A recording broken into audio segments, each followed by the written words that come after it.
In sports, 5 games were featured in hockey action last evening. Did you see the game last night? Of course you did, because you used Instacart to do your grocery restock. Plus, you got snacks for the game, all without missing a single play.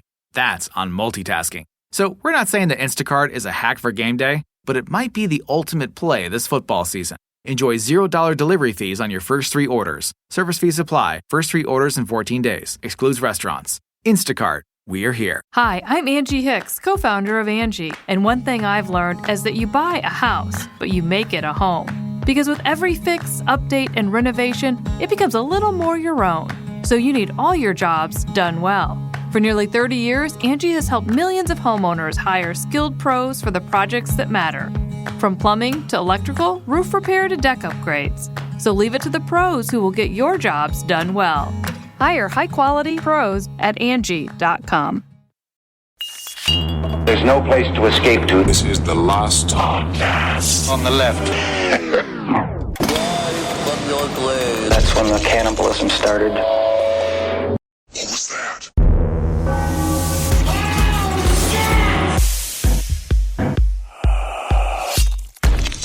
Today's episode I want to dedicate to the Saudi Arabian royalty. And I want to dedicate it to them because we've been working so hard, and I just want to make them laugh so bad. So do I. And I feel like this series. I want to make all 12 people in that audience laugh. No, there was like several thousand. They were put there. They were placed there. Sure. At gunpoint. But these guys, like, what's nice is that like maybe if we show them this series, they'll like. I don't know. To honor the Saudi Arabians, I just destroyed a bunch of solar panels today. Oh, wow. Yeah. Normally, and that's actually a really good idea. I do plan to spray some gasoline on the street later on. Welcome to the last podcast on the left. My name is Marcus Parks. I'm here with the highly ambitious Henry Zabrowski. Very ambitious. Invite me, royal family. I can't wait to dance in a cage for you. And I would say the equally ambitious Ed Larson. Yes, Arabian Nights. I'm ready for you. Yeah. Before we begin today, Marcus, I wanted to pitch this thing at you. Please. Which is a thought I've been having. We've been watching hours and hours and hours and hours of Nazi footage. Do you want to get slaves? Deep into it? No. Honestly, what a hassle. I don't even know what to tell our employees to do. Yeah. Now, but I was thinking about this, about how I feel like a lot of all of this could have been stopped by one well-placed older black woman named Himmler that could be insinuated in these various circumstances and just say like, oh no. Like to the Nazis. And I think that if there was a withering look of I think the withered look of an older black woman at Himmler's going like, have you ever had collard greens? Like at him, and he would just be like, I have never tried something's most beautiful, delicious foods in all of my life. So you thought about it, but not very hard. No, I mean, just drop her in there. Yeah. I've been playing Himmler every single time I watch one of these documentaries. I just go, oh, child. Every single time Himmler says something, I go, no. See, but by the end there, he didn't have any hair for her to run her fingers through or anything, so it might not have worked on him. Himmler does not exist in a world that contains biscuits and gravy. Yeah, no, the gravy you can't have. The biscuits you could have. Soul food changes Nazi Germany. All right. It's the worst take I've ever heard, but let's move on. Hey, why don't we just keep rolling with that Himmler goodness? So when we last left Heinrich Himmler, the year was 1924. Oh, so nice. Yeah, 1924 seems like a fun year. Adolf Hitler's attempted coup to take control of the Bavarian government with 3,000 other Nazis had failed, and as a result, Hitler had been sentenced to a meager sentence of 5 years in jail, and Germany's Weimar Republic had explicitly banned the Nazi Party. Oh, they were canceled. Yes. Now, after the failed putsch, Heinrich Himmler's life was at its lowest point thus far. His supposed destiny of becoming a military officer fighting for Germany's glory seemed as if it would not come to pass, because Germany would never return to its former military dominance as long as the Weimar Republic was the law of the land. And of course, if there was no military to clear away the so-called undesirables of Eastern Europe, then Himmler's dreams of being a warrior farmer settler in a faraway land, a fantasy inspired by various extreme right-wing Volkisch writers, that would not come to pass either. As it was, Himmler was just another unemployed Weimar Germany goon in his mid-20s that nobody would hire because he was a hateful person with demonstrable and public connections to odorous organizations who were already responsible for the deaths of hundreds of people through gang violence. What a bunch of pushies. That's funny. It's one of the few German words that I just can't say for some reason. Putsch. But, it's just hard because he's organized. Doesn't that mean anything? Yeah, it does. Doesn't that mean anything in this fucking country? Of course they fucking love paperwork. No, it's true. You know what also I realized about the Volkisch movement that I forgot about was all the nudism. Yeah. They were super... They loved it. All the Volkisch writers, a part of it, with the getting back to the country, or getting back to this pastoral view of the former Germanic lifestyle, yeah. A lot of it involved sun rituals, which was like getting naked and showing your butthole, this is not even a joke, showing your butthole to the sun as like a part of a magical reason. And like, that's all they were doing. So he was just flipping through magazines of fat men dick out in canoes. Just like being like, that's the life. But have you tried it? No, I mean, I haven't. I don't want to get splinters. And that stuff, like, it's weird how these little things show up again and again throughout, like, the Nazi reign, like, in certain parts of their propaganda. Like, Leni Riefenstahl, Triumph of the Will. Triumph of the Will was her massive propaganda film about the Nuremberg rallies, but she also did a film about the 1936 Olympics. Was it 36? Called, like, Olympia or Olympiad or something like that. And it's just full of these like nudes of German men, German women. Actually, she herself appears nude in the movie. But yeah, it's all about this. Oh, I know. I jerked off to it. Henry Zabrowski going on record saying, I've masturbated to Leni Riefenstahl. It was an experiment I was researching for the show. Jerking off is also in the movie as well. Now, even though the Nazi Party was explicitly banned from participating in German politics, Himmler continued working for them by acting as a courier between Nazi members. Yeah, he became like a PA. Yeah. Himmler also fell deeper into the aforementioned Volkisch movement, who held a lot of power in the local Bavarian government. As a member of the Volkisch street team, so to speak, Himmler gave public speeches in which he preached the movement's ethno-nationalist beliefs, and he openly pontificated in the foulest ways possible about the so-called Jewish question. But because he was unemployed, Himmler was forced to move back in with his parents in Munich. Which honestly happens a lot after public speeches is about the Jewish question. Yeah. I thought the Jewish question was, are you going to finish that? Yeah. And the answer is, of course I am. Well, where can I get a good nosh? Yeah. That's the Jewish question. Have you met my son Isaac? You didn't keep the receipt? All right, let's keep going. Again, we must say Edward is Jewish. He's allowed, and we're all part of this. Well, after he moved in with his parents, he joined a small Nazi group in Lower Bavaria that was, for lack of a better term, keeping the dream alive while Hitler was in jail. Isolated and humiliated, Himmler fell into a paranoid depression, believing that people were opening his mail. He became increasingly arrogant and irritated at the entire world, convinced that he was the only person who knew the quote-unquote right way of doing things. Bored and angry, Himmler began sticking his nose into the affairs of others without invitation. This, of course, only further ostracized him from polite society, which pushed Himmler more and more to the arms of his fellow socially inept Nazi buddies who had many of the same complaints about how the world worked as Himmler. You know what these guys needed? PewDiePie. This is a big thing. I feel like Nazis, another thing that really could have, I don't know where it would have taken them, but they would have loved YouTube. Yeah. Oh my God. They would have loved it. I mean, I see the parallels. We'll get into it here in a bit, but the parallels between the rabbit holes that Heinrich Himmler fell down and the rabbit holes that people today fall down. Anders Breivik. It's the same fucking shit. It's the same ideas. It's just delivered in a different medium. And that's the thing. Is while we think about Himmler as some sort of like mastermind from the very beginning, he actually joined the Nazi Party from pretty much the same station as many of the other early members. Started from the bottom, now we're here. Started from the bottom, now so all the Nazis are here. I think I did that in the last time with this. I think you did. I think it's the same joke. I think that's when that song was new. Yes. It's offensive because Drake is Jewish. He's a lot of other things. Well, Himmler, like many early Nazis, was a young man who couldn't find work, which is a legitimate complaint that really does affect one's quality of life and one's self-esteem. But the special sauce that made these young men into Nazis is that they chose a path where someone had to be blamed and someone had to be hated for their lot in life.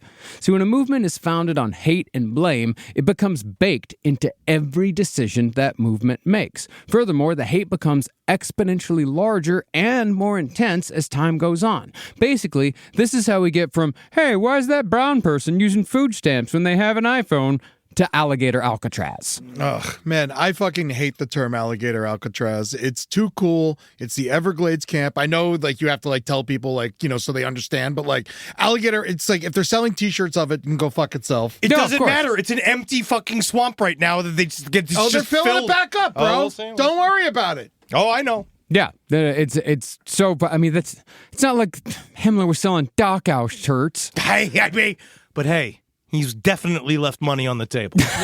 Nazis love merch. They don't even deny. Don't even talk. Yeah. Merch. Nazis love merch. Merch is one of those things that this is one of the, when we talk about occultism too later on in this episode, this is like, it sounds like a bit, but the idea of creating a group iconography is so powerful. Yes. And it's hard to describe how powerful it is because you don't really, those of us that are not in that don't understand it. Also, like, the overhead on our bands is very low. Super low. You can make a lot of money on those. Yes, tell me about it. Honestly, Rob, write it down, LPOTL armbands. Yeah, we need some pentagram armbands. If we could, thank you so much. Yes.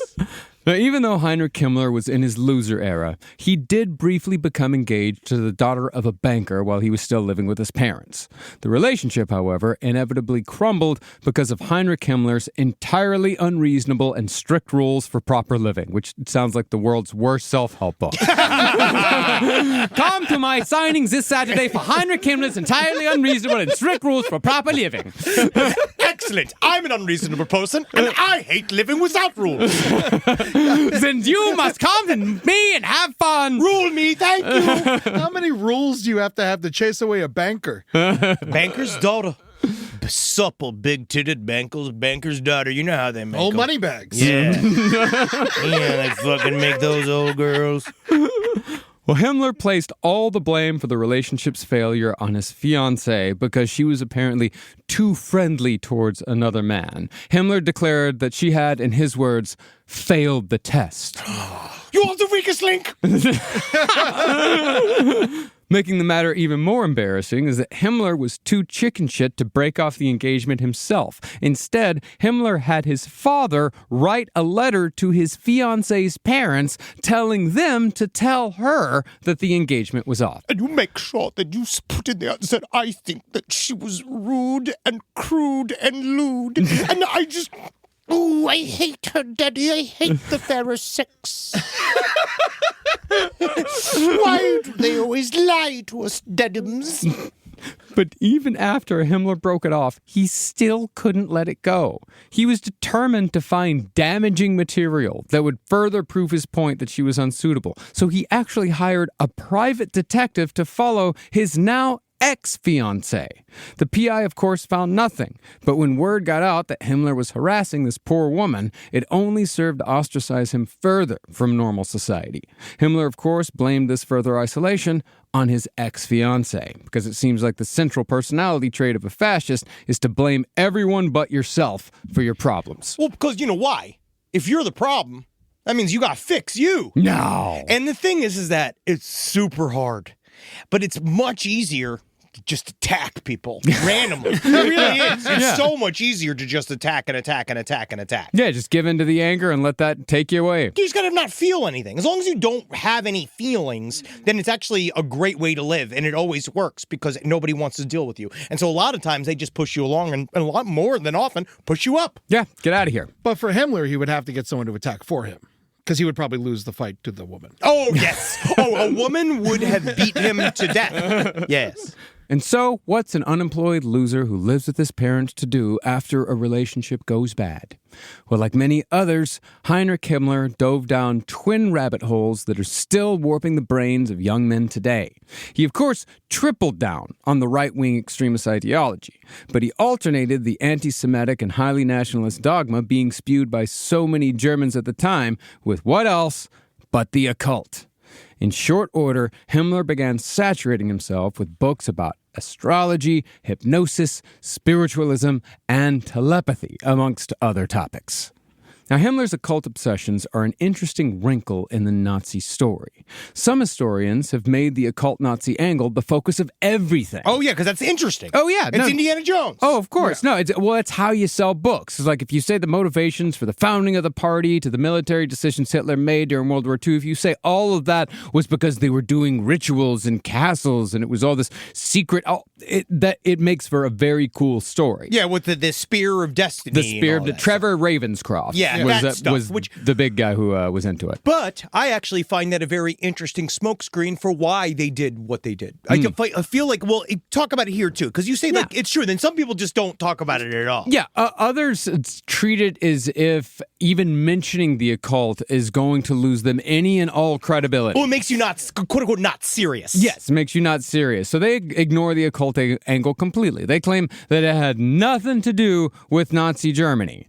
But the truth is, of course, somewhere in between. Because while Adolf Hitler may not have been on the quest for the Spear of Destiny, many of Heinrich Himmler's decisions and beliefs were informed by his occult studies. It's not even just his decisions and beliefs. It's literally what he realized you needed to build. This is universe building. This is about it's world building 100%. It's world building. The whole point of this is to create a body of work that stands behind Nazism, that appears to be outside of Nazism, that happens to validate what's inside of Nazism. Very much and then you use that as a line from the beginning of your new culture, because Germany at the time is a new coalescing, like, national culture. Yeah. And you're trying to find out what's the vibe. Yeah. You know what I mean? Like, what's the vibe? So a bunch of guys that are in there at the very beginning of this are all talking about, what's the vibe here? What are we doing here? What are we doing? We're nomadic warriors. Germanic people were hunted back and forth by the Christian state. Right? Like, they were literally the entire Holy Roman Empire after the fact. Like, just fuck them up again and again and again. They sunk our cities! Yes! They hate Christianity. They sunk our cities! They deeply, deeply hate Christianity, but they still know you need something with that kind of skeletal frame that needs to be there for people to believe in you. So they wanted to Himmler started to understand, we have to create something that is our Christianity. Yeah, and he's not just creating it for other people to believe in, he's creating it for himself to believe in. And for the country to believe in. Yeah.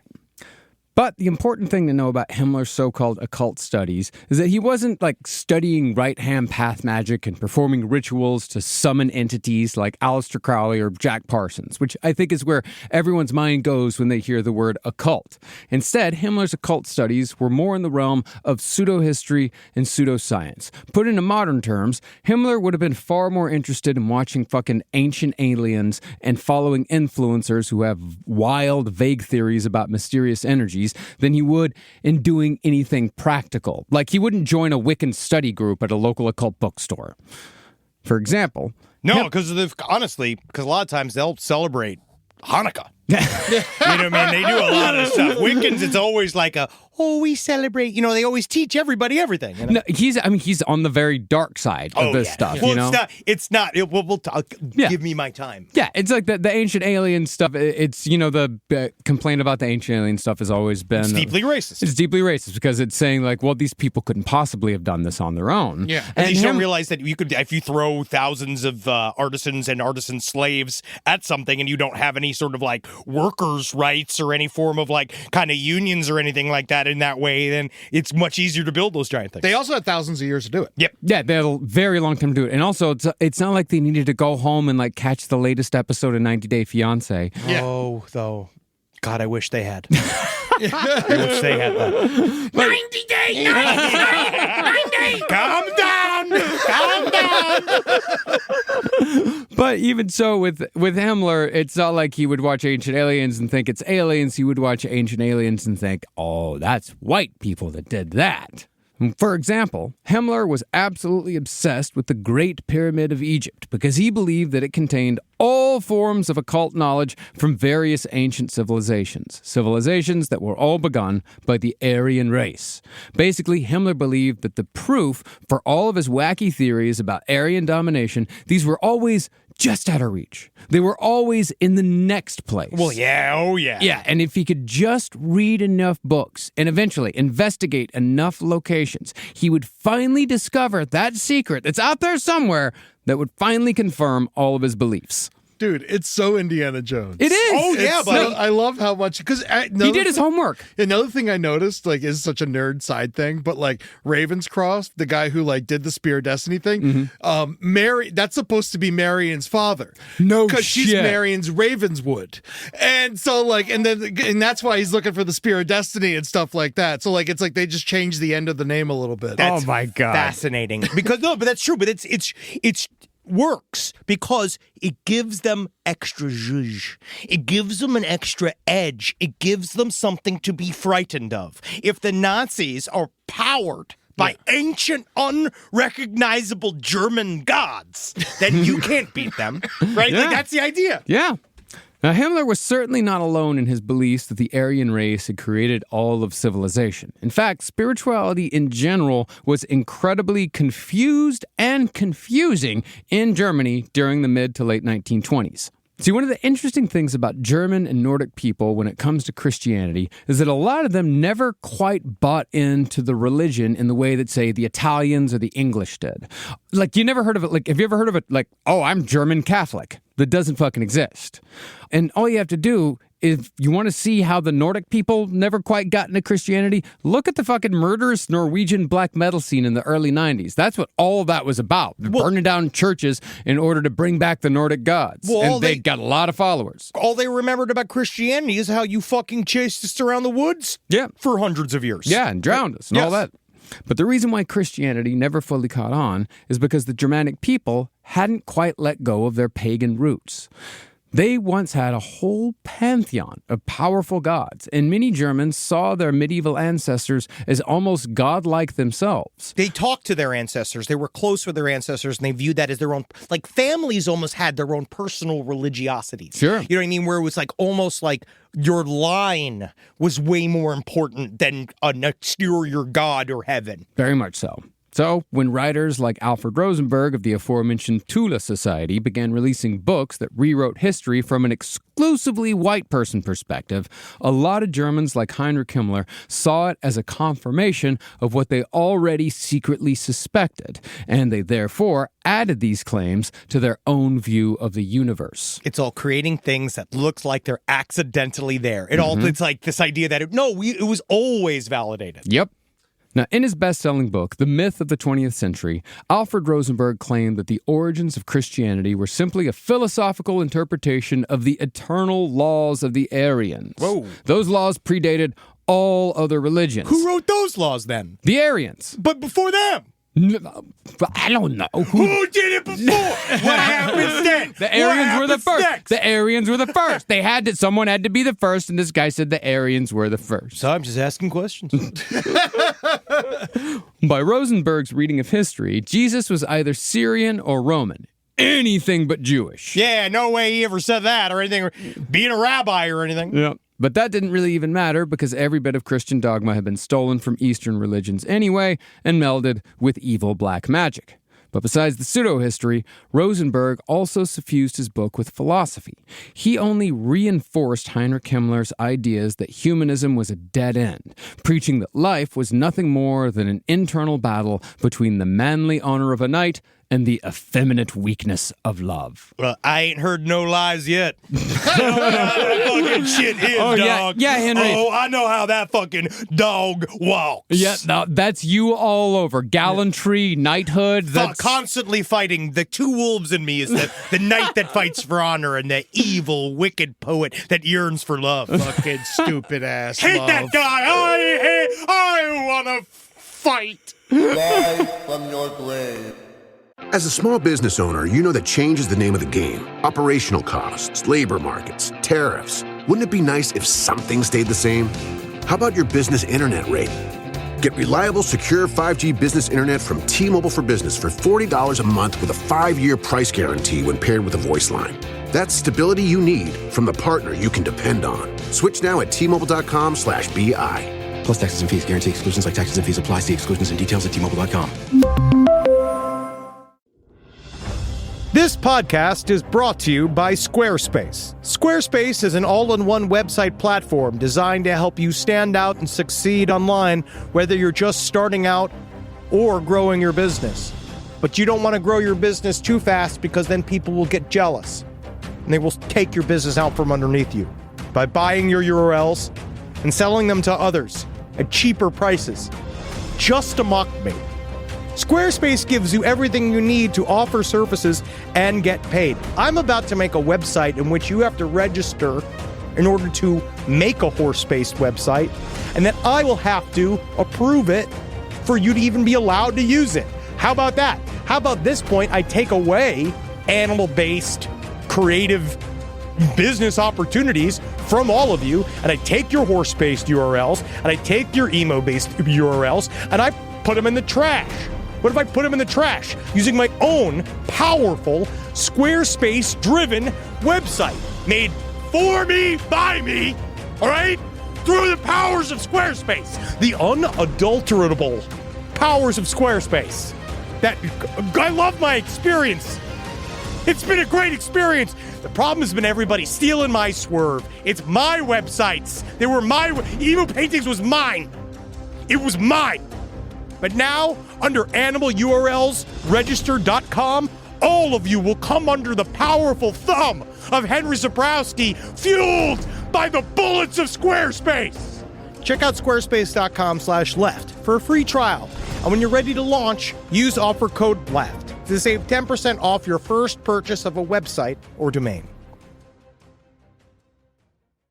Do you have $10,000 or more in credit card debt? Maybe you're even barely getting by making minimum payments. With credit card debt hitting record highs, National Debt Relief offers real debt relief solutions for people struggling to keep up. These options may reduce a large portion of credit card debt for those who qualify. You don't need to declare bankruptcy, and you may be able to pay back less than you owe regardless of your credit. National Debt Relief has already reduced the credit card debt for more than 550,000 consumers. So don't wait. If you owe 10, 20, or even hundreds of thousands of dollars in credit card debt, you can now take advantage of this financial debt relief as the cost of living increases. To find out how much you could save, visit nationaldebtrelief.com. That's nationaldebtrelief.com. But while Himmler was immersing himself in books about occult pseudo-history at his parents' house... Shut up, I'm trying to read. Mom, you're listening to the glockenspiel too loud. Don't you know that we come from the ancient gods of the Orient? Not going to be able to figure out where Atlantis is if the cuckoo clock keeps going off every 10 hours. Heinrich, I just want to say we are so happy to have you home, and it's been so wonderful, but we do wish, me and your father wish, that you would go get a job. For you would maybe make some friends. I do have a job, Mom. I'm a researcher. I know that you're very important, but if you could do something that was real, you know, Right now, you're starting to look like the potato salad. So Father and I realized you look like a prairie dog covered in shit. Going to send my mother to the concentration camp. Well, while he was doing all that, Adolf Hitler was in jail writing a book of his own, a book that would incorporate many of the same ideas, but in a far subtler way. I can see him writing loudly. Yeah, just yelling while he writes. Well, it's written in all caps. Well, Mein Kampf, technically, there was a rumor for many years that he would dictate it and Yes. someone would write it. But now we're like, no. He wrote it himself. Mm-hmm. See, after the coup, Hitler wasn't sent to prison for 5 years so much as he was held in a building for 9 months. Jeffrey Epstein. The cushy treatment he received from Nazi sympathizers enabled him to write the foundational text of Nazism, the infamous Mein Kampf, or in English, My Struggle. My struggles. All right. Oh, no, I was trying to get out of the bath, but I'm too slippery from Mommy's soap. Another one of my struggles. Yeah, he's a regular Adolf Mandela. I was trying to put my pants on earlier, but my hands are numb. I guess it was because my shirt's too tight. Another struggle of mine. They took away my second pillow. Actually, you know what I've learned too? Mein Kampf. Kampf. Like that? Yep. Oh, it sounds like a silencer. It is. Yeah. Now, My Struggle is an incredibly whiny title, but it's struggle. Every time I have a problem shitting, I'm like, my God! I didn't drink enough water yesterday, and now my poop's too hard and big. My struggle. But it's far better than what Hitler originally wanted to call it.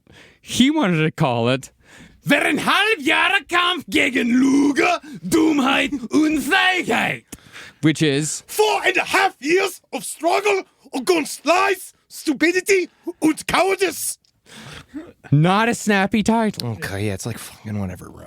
Hitler's publisher, however, a Nazi named Max Amann. Think about that. He had a fucking publisher and an editor. They're all like, Hitler. You know what I mean? Like having to deal with him. This guy, he also operated as the Nazis' first business manager. So he's also the guy that's telling Hitler's like, really, the overhead on armbands is a little higher than you think it is. We might think about this. Do we really need 2 custom Mercedes? What if we just made it 1S?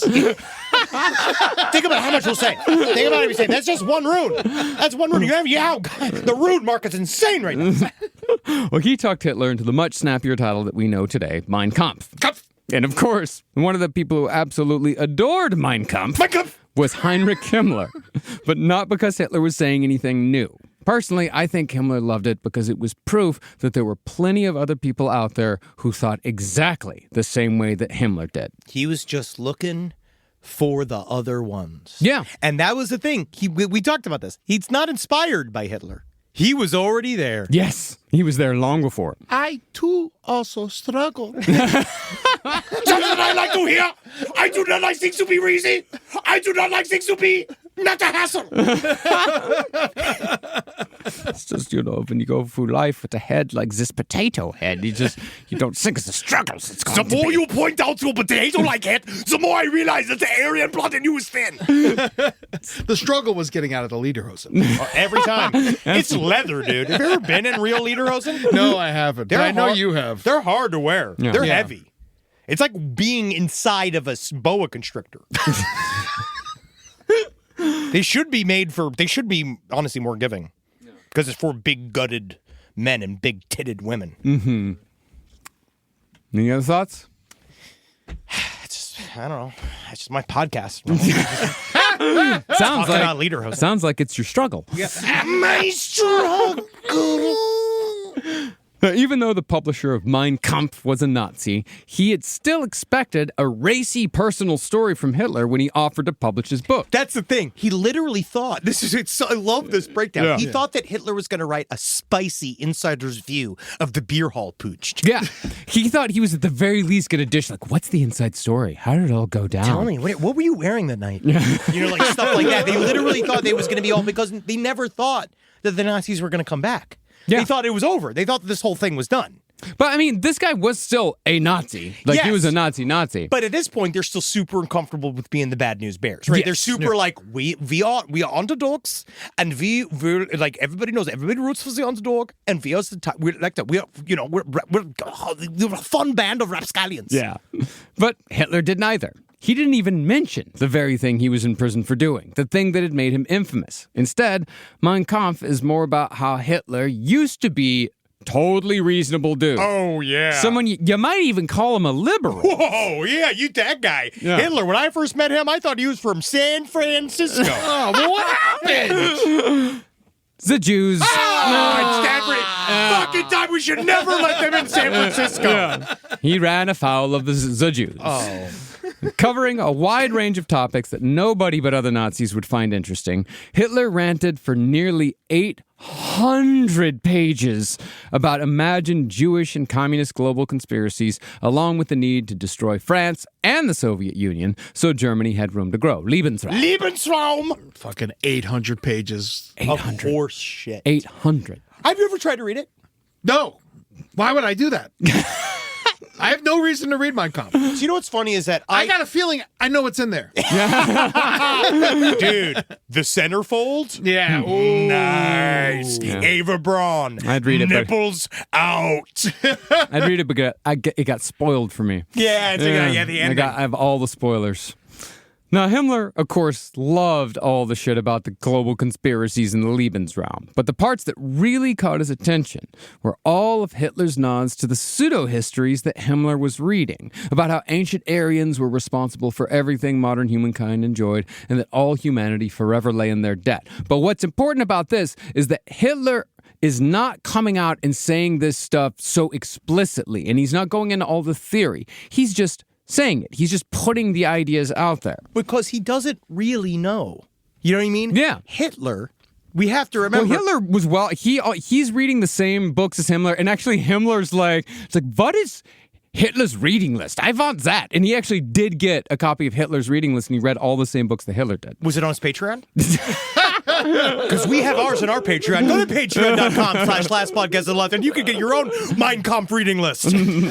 But no, not just that one. But no, Hitler, I still feel like, again, it's why we're now realizing that Himmler is the Nazi of all Nazis. He is. He's top Nazi. There had to be one. Even Hitler had an idea of like, we got to settle this thing. Yeah. We got to settle this thing. Yeah. This whole thing's about presentation. We can't immediately do this. We can't immediately go into all this folklore. But, like, they know they can't do that. Oh, yeah. And so he's just kind of like the way a certain someone does, where it just kind of says stuff that he's vaguely familiar with because he knows it rings true with a bunch of people. Yeah, you let other people pick it up. Yeah. And I messed up. Yeah, you know, I feel bad that.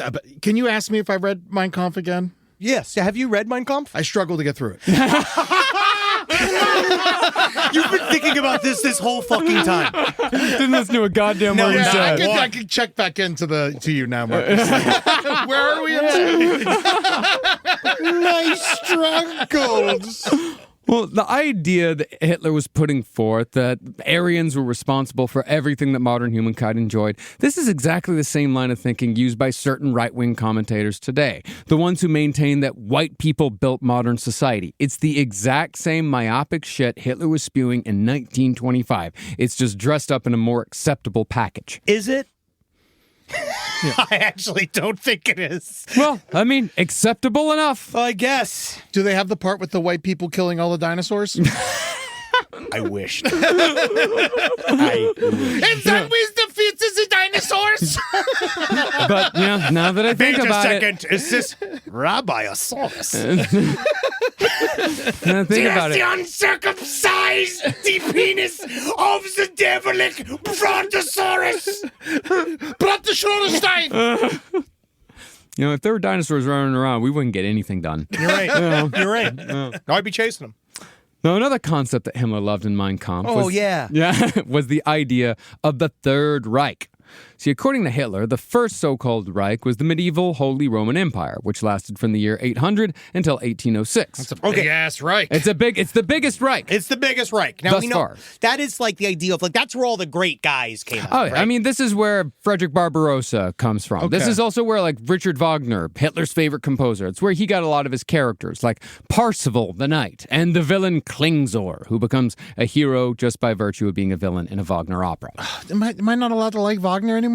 Oh, you didn't know this about Wagner? Oh, my you God. like Wagner specifically? I'm a big fan of Apocalypse Now. Well, yeah, but he got me into it. Listen, objectively, the music is incredible. It's amazing. It's classic music. It's just know what it means. He just tried to. He was a super nationalist. He was a big old German nationalist, World War I style. Massive anti-Semite. Yeah. Huge man. anti-Semite. All right, I'll have to sell my records back. Yeah, I mean, no, I will say, I don't think that's like, how do we put this? This isn't like Woody Allen movies. You know what I mean? Like, this is the classical music of Wagner's style is a part of history, right? Sure. You'd put it, you just don't play it at a bar mitzvah. Just don't play it at Hanukkah. Don't play it, just it's Yom Kippur today. All right, I'll take it off the list. Yeah, honestly, that's the thing is I was listening to this morning and then I realized I heard the news that it was Yom Kippur, so then I did switch it over. Yeah, it's a good idea. It's a good idea. Yeah, switch it over. Don't even tell me anything about Karl Orff. Actually, I know nothing about him. Good. So maybe we're fine. All right. But yeah, the Wagner, yeah. Pretty iffy. It's iffy. Yeah. Okay. Can't believe you're a huge Wagner fan. That's the surprise of the episode. I used to be into classical music and then I got out of it. It's not that big of a surprise. Well, he likes music of all just kinds. the idea that he's like specifically said out loud into a camera. He's like, there's problems with Wagner? Which I didn't even know. You know what I mean? Please don't say anything bad about Copeland. I know nothing. Good. I know nothing. Go ahead. But the Second Reich was started in 1871 by Otto von Bismarck, who unified Germany into the country we know it as today, and he became Germany's first chancellor. This Reich was, in Hitler's view, disgustingly and dishonorably ended by the Weimar Republic and the Jews, which had erased Himmler's beloved aristocracy. What Hitler was offering in Mein Kampf, however, was a Third Reich, a Reich that would last for 1,000 years! That is a very, very long time. The Third Reich would do what else but make Germany great again. And while Hitler never used that as a campaign slogan, he certainly used the phrase in quite a few speeches. In Goring? Definitely, absolutely did. Yeah, they did not. It was not it was not a slogan, but it was used over and over and over again in speeches. A good slogan would have been, when you're Reich, you're Reich. But again, but they got rid of all the Jews, so they couldn't figure out who. No one could write that. Yeah, and so, but it's true. Like that was like who. Yeah, sends a shiver up my spine. Now, I think it is extraordinarily important to note that the Nazis were not the only Germans who desired a return to the past. Many average Germans still held up Otto von Bismarck as an authoritarian hero because he ignored the law of other German states to do what he thought was best. They wanted a strong leader to come in and tell them what's what. Yeah. In fact, author William Shearer argues that the ideals of democracy, the will of the people, and a parliamentary system of government, these never quite took hold in Germany with the Weimar Republic. And of course, because it never really took hold, it's a new that was a new thing to them. Yeah. It made the Germans far more amenable to Hitler simply seizing power later on. This, of course, is one of the major differences between then and now, because in America, these concepts of freedom are so ingrained in our DNA that I'm only just now waking up to the extent of how much we take them for granted. This, however, is why I truly do believe that if a big power grab is ever made in this country, and I do mean big, the big one, it will not work. Most Americans won't stand for it, because that sort of shit, it tends to raise our hackles instinctively. I'm actually going to go ahead and say, as a moment of hope here, that after all the shit this administration just pulled with ABC and Jimmy Kimmel, people I know personally who were a little on the fence about everything, they're finally starting to wake the fuck up after 10 goddamn years. That's because they know they say a lot of fucked up shit too. And if they can't say they just start coming after him after they all know that was piddly shit. That was what Kel said. He said nothing. That was jack So shit. they're like, oh man, I say a lot worse stuff than that. Yeah, buddy. Yeah, buddy. Those little jokes of yours are going to end up coming around biting you in the ass, and we'll see how it goes. Yeah. Now, after Heinrich Himmler read Mein Kampf, where all of his own beliefs and ideas were mirrored back to him so perfectly, he became fully convinced that the Aryans were the creators of human civilization and therefore the only ones capable of keeping it going. Now, I also wonder whether or not he believed it or if he understood that's the line. He believed it. Himmler, in the end, he does, for me, I'll always talk about this. I always like the idea of how much of a foot in and how much a foot out these guys have. Himmler is standing fully within. Himmler is a romantic. Yes. And Hitler is far more of a cynic than Himmler is. Yeah. But Himmler also knows. Even Goebbels is more of a cynic. But what Himmler knows. Not to mention Goring. True. Yes. But history has to win. Yeah. History has to be written. History has to come in. So he also kind of knows, because he's a true believer, he understands that unless it becomes real, it never happened. Yeah. So he has to make it all real. Mm-hmm.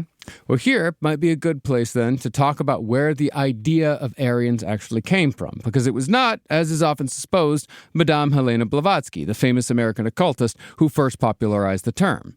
See, if you made it through our series on HPB, and thank you very much if you did, you'll remember... It was worth it! God, we worked so hard on that. I read a quarter of the Secret Doctrine.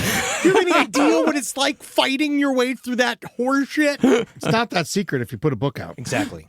But if you made it through that series, you'll remember that while Blavatsky certainly had some foul racial beliefs, she used the term Aryan to simply classify the current iteration of mankind. For her, Aryans weren't better or worse, they were simply next. They were the 5th iteration of humanity out of 6, if I remember correctly. The key here is we can't entirely not blame HPB. She did write it into the Secret Doctrine, but there were people that helped this. Well, there were many other people who talked about it long before she did, and in far worse ways. The Secret Doctrine was just this little idea. She was trying to run her own grift. Yeah. Right? HPB was the Secret Doctrine was her take on a world theory that she was trying to bring forward. That was her proprietary storyline. That she ripped off from the Hindus. Exactly.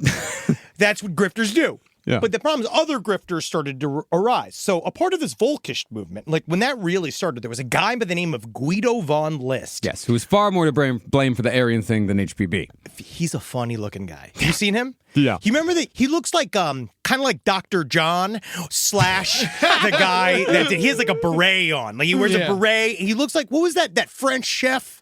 Proudhon. He kind of looks like Paul Proudhon. Oh, yeah. He looks like Paul. And he wrote these series of novels and these books attaching these thoughts, like this idea of within the Secret Doctrine, to this idea of naming Aryans. And he plucked the Aryans out and he said, the way the bridge is that, yes, Aryans doesn't mean white necessarily or Germanic necessarily, but the Germanic white people have the most Aryan blood within them. So that's the bridge. That's the jump-off point that begins all of the rest of the thought, which is very interesting because it just took one guy. It's like, it's white people. And everyone's like, cool. Yeah. It's just basically because they can handle the cold. Maybe. Yeah. I mean, I do feel like they always talk about that. But the problem is they always bump up against this thing of the main issue with all of the greatest, biggest works of humankind is that they're all built in these super hot places by brown people. Yeah. And so they keep having to figure out, well, what do we do about this? How do we get white people from here to there? That's the biggest question. It's like, how do we make it where white people are the sole proprietors of all humanity? And you know how he did that? Tied it to Tibet. Yep. Because that's the thing, is that Blavatsky, the only connection she has to the Nazis is that she's the reason why the Nazis later became obsessed with Tibet. If you'll remember, the swastika is a Buddhist symbol, and Blavatsky claimed that the Aryan race had its origins in East Asia. Yes. So, since the Nazis took a piece of everything that even mentioned Aryans and added it to their own belief system, Blavatsky got lumped in with all of the purely repellent writers who used the term Aryan. Those men were, of course, mostly homegrown white supremacists. Also, they talked about this idea of, which I think is funny, that the idea that the original Asians were white. Oh, yeah. They became Asian somehow. but the white people there first. Yeah. They built everything, then became Asian. Then they got super lazy. It's like these understand when you start breaking down the ideas granularly, that's what they amount to. Always. Is this how they were able to like rationalize like becoming allies with the Japanese? Partly. Oh yeah, because literally they talk about that used to be us. Yeah, that's part of it. Yeah. Now, And also, they just were fun guys, and they got along real well. And they really got along very well. as far as origins go, the concept of Aryans as blue-eyed, blonde-haired Germans had been invented in the 1700s by two men with oddly similar names, Johann Gottfried Herder and Johann Gottlieb Fichte. Very Jewish names. Every Gottfried and Gottlieb I've ever met is extremely Jewish. Which because they were German Jew. No. Who? These? Oh, the guys that Edward knows. Yeah. Oh, yes. No, these guys were not. The two Johanns had noticed some linguistic similarities between contemporary Germanic languages and ancient Persian languages. They both use letters. The coincidence. You ever notice how we all use the sound? Yeah. Oh my God, everyone's white. Well, both being extreme nationalists, the two Johanns greatly extrapolated from that coincidence by claiming that northern white Europeans had been the creators of all civilization, and the classification they gave to these Europeans was the Aryans. Oh, sit down, child. What you mean you're talking about? You talk about all this whole... You're making all this stuff up about white people. Have a piece of pie, child. You look so thin. You just look so pale. I suppose maybe I could just have some pie. You want some sweet tea? I have been working very hard. That does sound like, it actually sounds like a very nice treat. Now, you sit down here. Now, let me fix that jacket of yours. Most of the time I spend mending. Okay. Thank you. You ever heard of Little Richard? I have not, but he sounds very nice. And Wap perhaps very... wap bam boom. You're going to love Little Richard. He sounds very manly. You'd be surprised. You'd be surprised.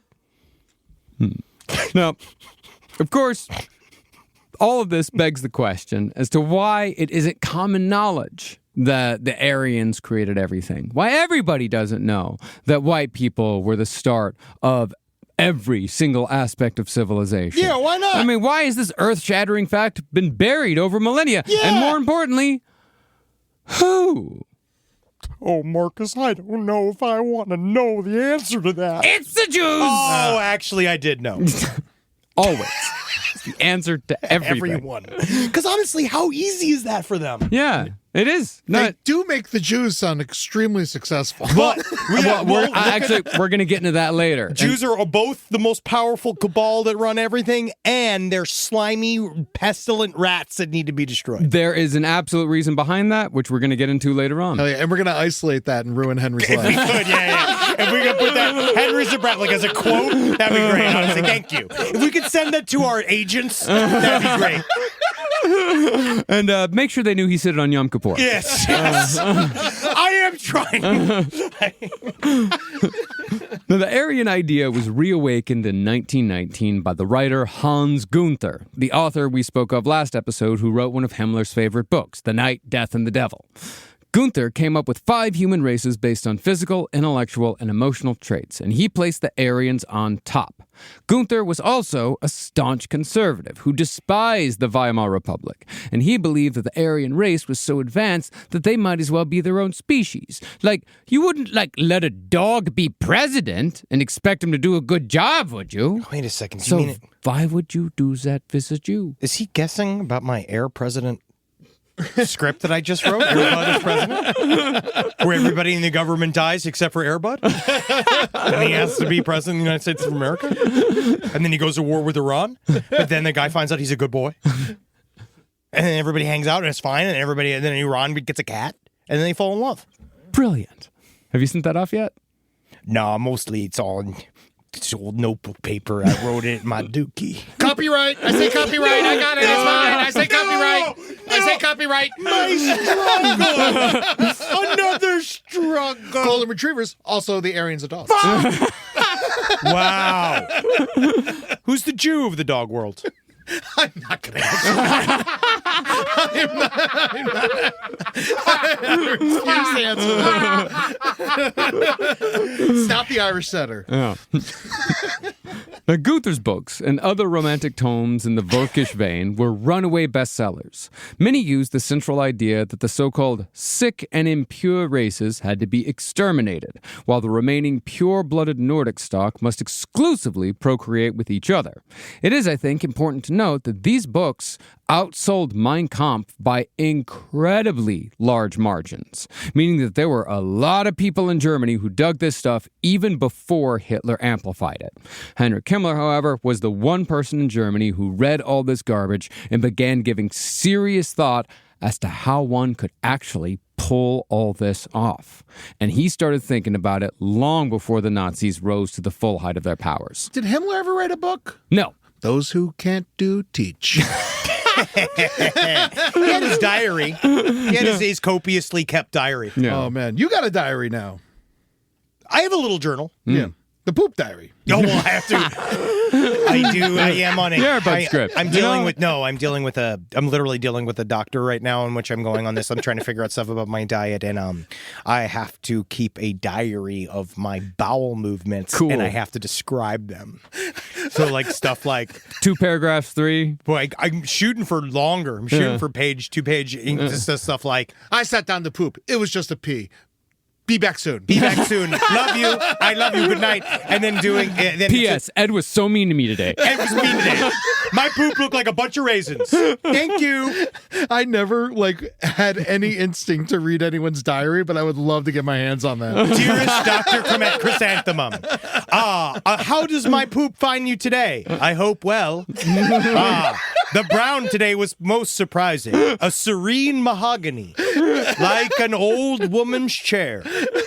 You know, I know exactly the poop you're talking about, and I feel good every time I see it. Every time. Serene mahogany is the perfect color. That's the perfect description. Yes, delicious. It looks like a chocolate mare. Well, with a head full of ideas, Heinrich Himmler rejoined the main Nazi party officially in August of 1925, just weeks after the publication of Mein Kampf. Himmler brought the lower Bavarian Nazis he'd been hanging out with while Hitler had been in prison, so he essentially came bearing gifts. Whoa, it was a bringer. Yeah. But by the time Himmler joined back up, Hitler had been out and about for a while after spending only 9 months in so-called jail. The ban on the Nazi party had been lifted, and 2 brothers named Gregor and Otto Strasser were doing everything they could to reconstruct the Nazis into a functioning political party. See, Hitler and his fellow Nazis had realized after the failed coup that the path to power was not through sheer brute force. In order to destroy democracy, they had to first use democracy, and Heinrich Himmler was just the type of stooge to help do it. Once he rejoined the Nazis, Himmler began working as a secretary and assistant to Gregor and Otto Strasser.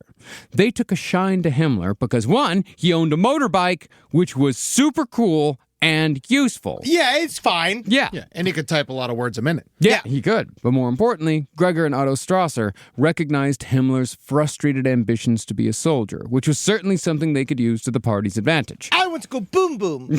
I want to go bing bang boom. Shoot, shoot, drop and bell. Oh, wish I could fight. My struggles. But in 1925, Himmler became briefly distracted by his old fantasy of being a warrior farmer. That year, Himmler resigned as Gregor and Otto's secretary to devote time to his brand new chicken farm. Oh, yeah. This is what when people describe Himmler in derogatory terms as like, oh, the chicken farmer. This is what they're talking about. What was it called? Cluckow?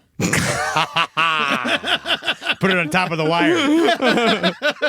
All ye who enter here, abandon all eggs.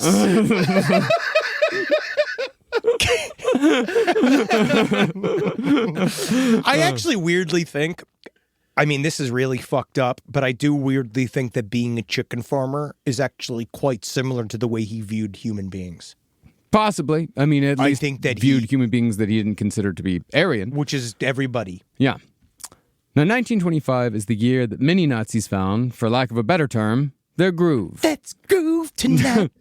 Boom, boom, boom. It's a Nazi night. And around now, they're starting to get their groove back. Let's groove tonight. It's a Nazi night. Well, around this time, future propaganda minister Joseph Goebbels found his talent as a speaker. And since Goebbels was an up-and-comer, he ended up replacing Heinrich Himmler as Gregor and Otto Strasser's secretary, which put Goebbels in the position to truly shape the Nazi Party's politics. Now that guy sucked. Yeah. But as it was with the farming apprenticeship, Himmler discovered that being a chicken farmer kind of fucking sucked. What? And Himmler had no instincts for agriculture despite having a degree in the subject. None of these chickens respect me. Not a one will salute. And they all know what they're supposed to do. You're supposed to stick your little wing up. Stick your wing up. All of his chickens only had right wings. That's hilarious. So, Himmler's attention slowly began to return to the Nazi Party. Before long, it was discovered that Heinrich Himmler had an almost uncanny talent for mundane administrative activities and desk work, i.e. the shit that nobody else wanted to do. Because what did he realize? That hate ain't hitting the table Nope. unless somebody fills out the Excel sheets. That's right. Now, this admittedly doesn't sound like an exciting turn of events, but it was this talent that enabled Heinrich Himmler to conceptualize, organize, and carry out the Holocaust. It can't be overstated that it was as organized as it could possibly be. Yes, that's the reason why we know so much about it, is because even though they spent weeks trying to get rid of all the documentation, weeks upon weeks trying to get rid of it. But the thing about something like the Holocaust is that it requires a lot of paperwork, and you're not going to get rid of all of it. Supplies moving around, concrete, and making rail lines, and building all the buildings. Work orders. And then that's just the non-human side of it. What about the 6 to 10 million people that went missing? Yeah.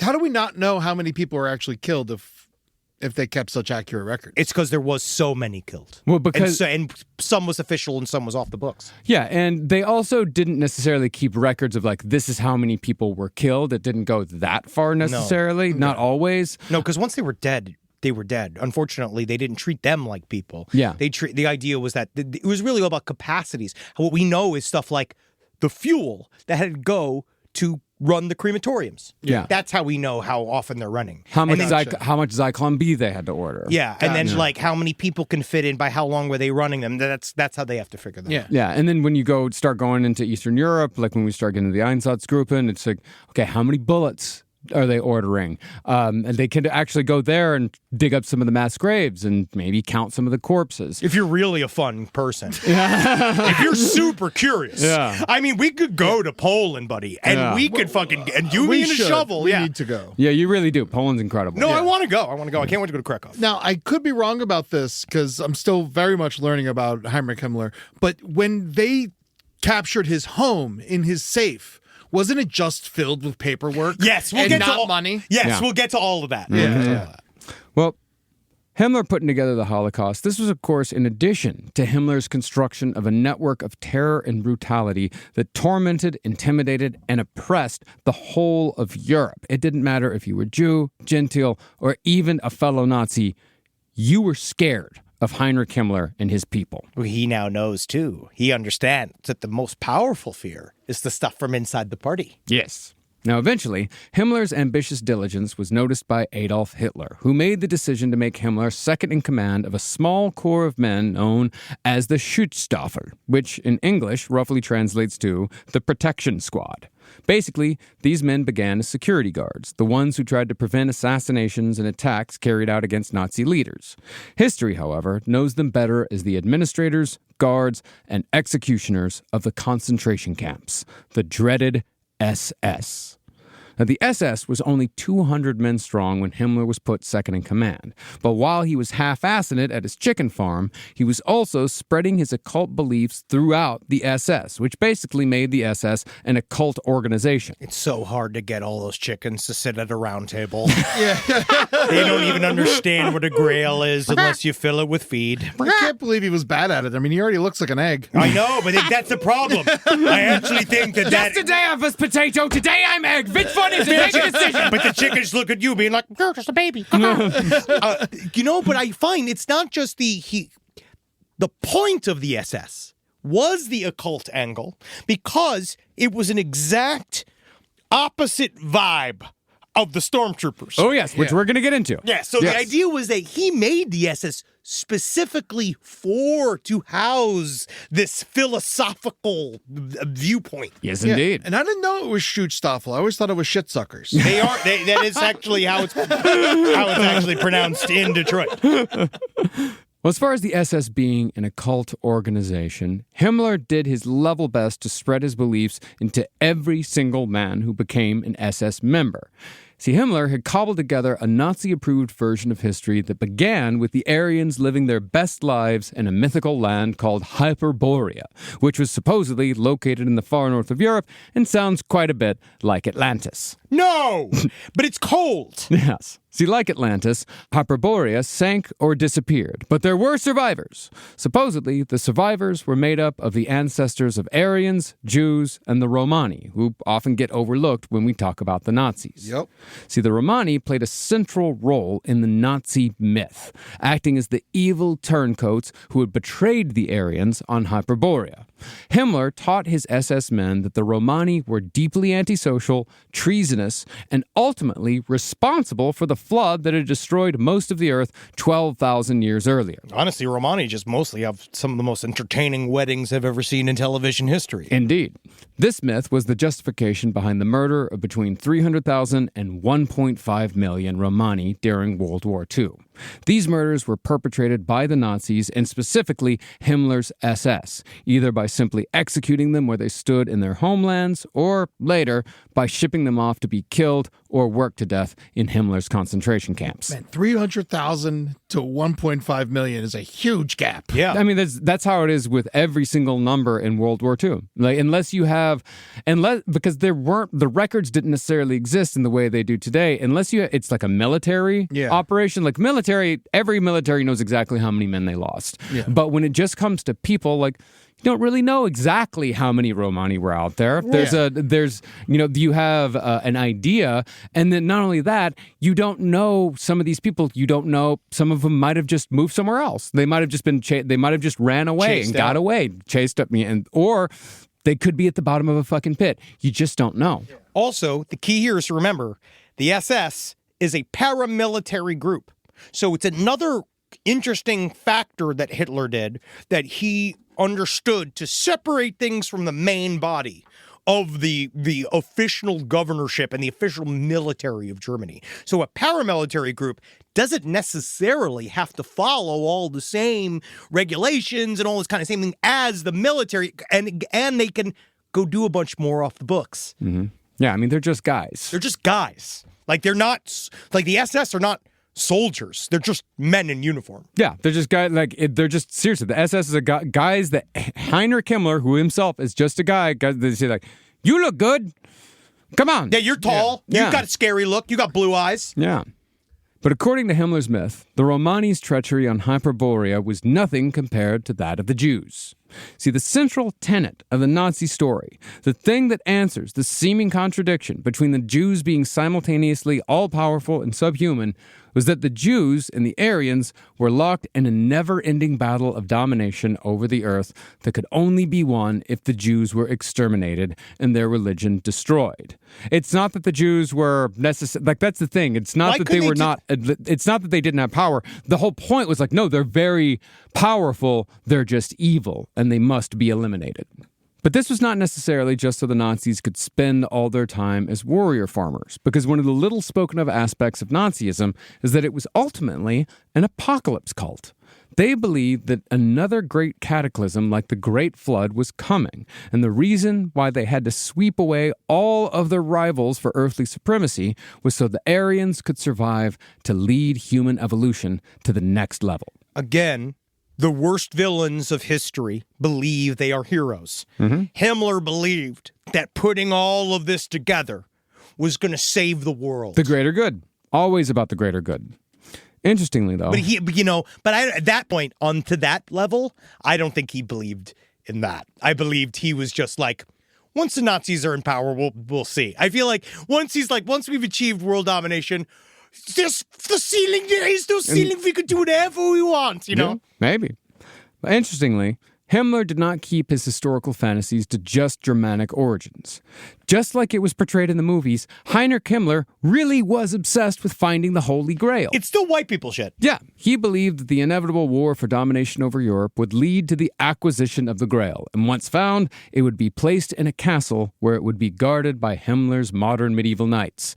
These knights, of course, would be the men of the SS. Now, Himmler made a name for himself throughout 1925 in the Nazi Party by fundraising and organizing, but he also gave dozens of speeches at various regional Nazi headquarters across Germany. God, how sad it must be to be a regional Nazi headquarters, like being out there in the middle, just being like, I'm the leader of Heidelberg. I'm the most evil man in Heidelberg. Do you want a shoe? You know what I mean? Like, they're all having to deal with all these idiots. God. Well, the topics of his speeches were, of course, all anti-Semitic. And No way. Yeah, well, that's the thing. Himmler sort of became known as the guy who really didn't like the Jews. He's the guy that other Nazis would be like, all right, like, calm down a bit. Like, But then, when they did that to him, he'd know, oh, you'll be on the list as well. Yeah.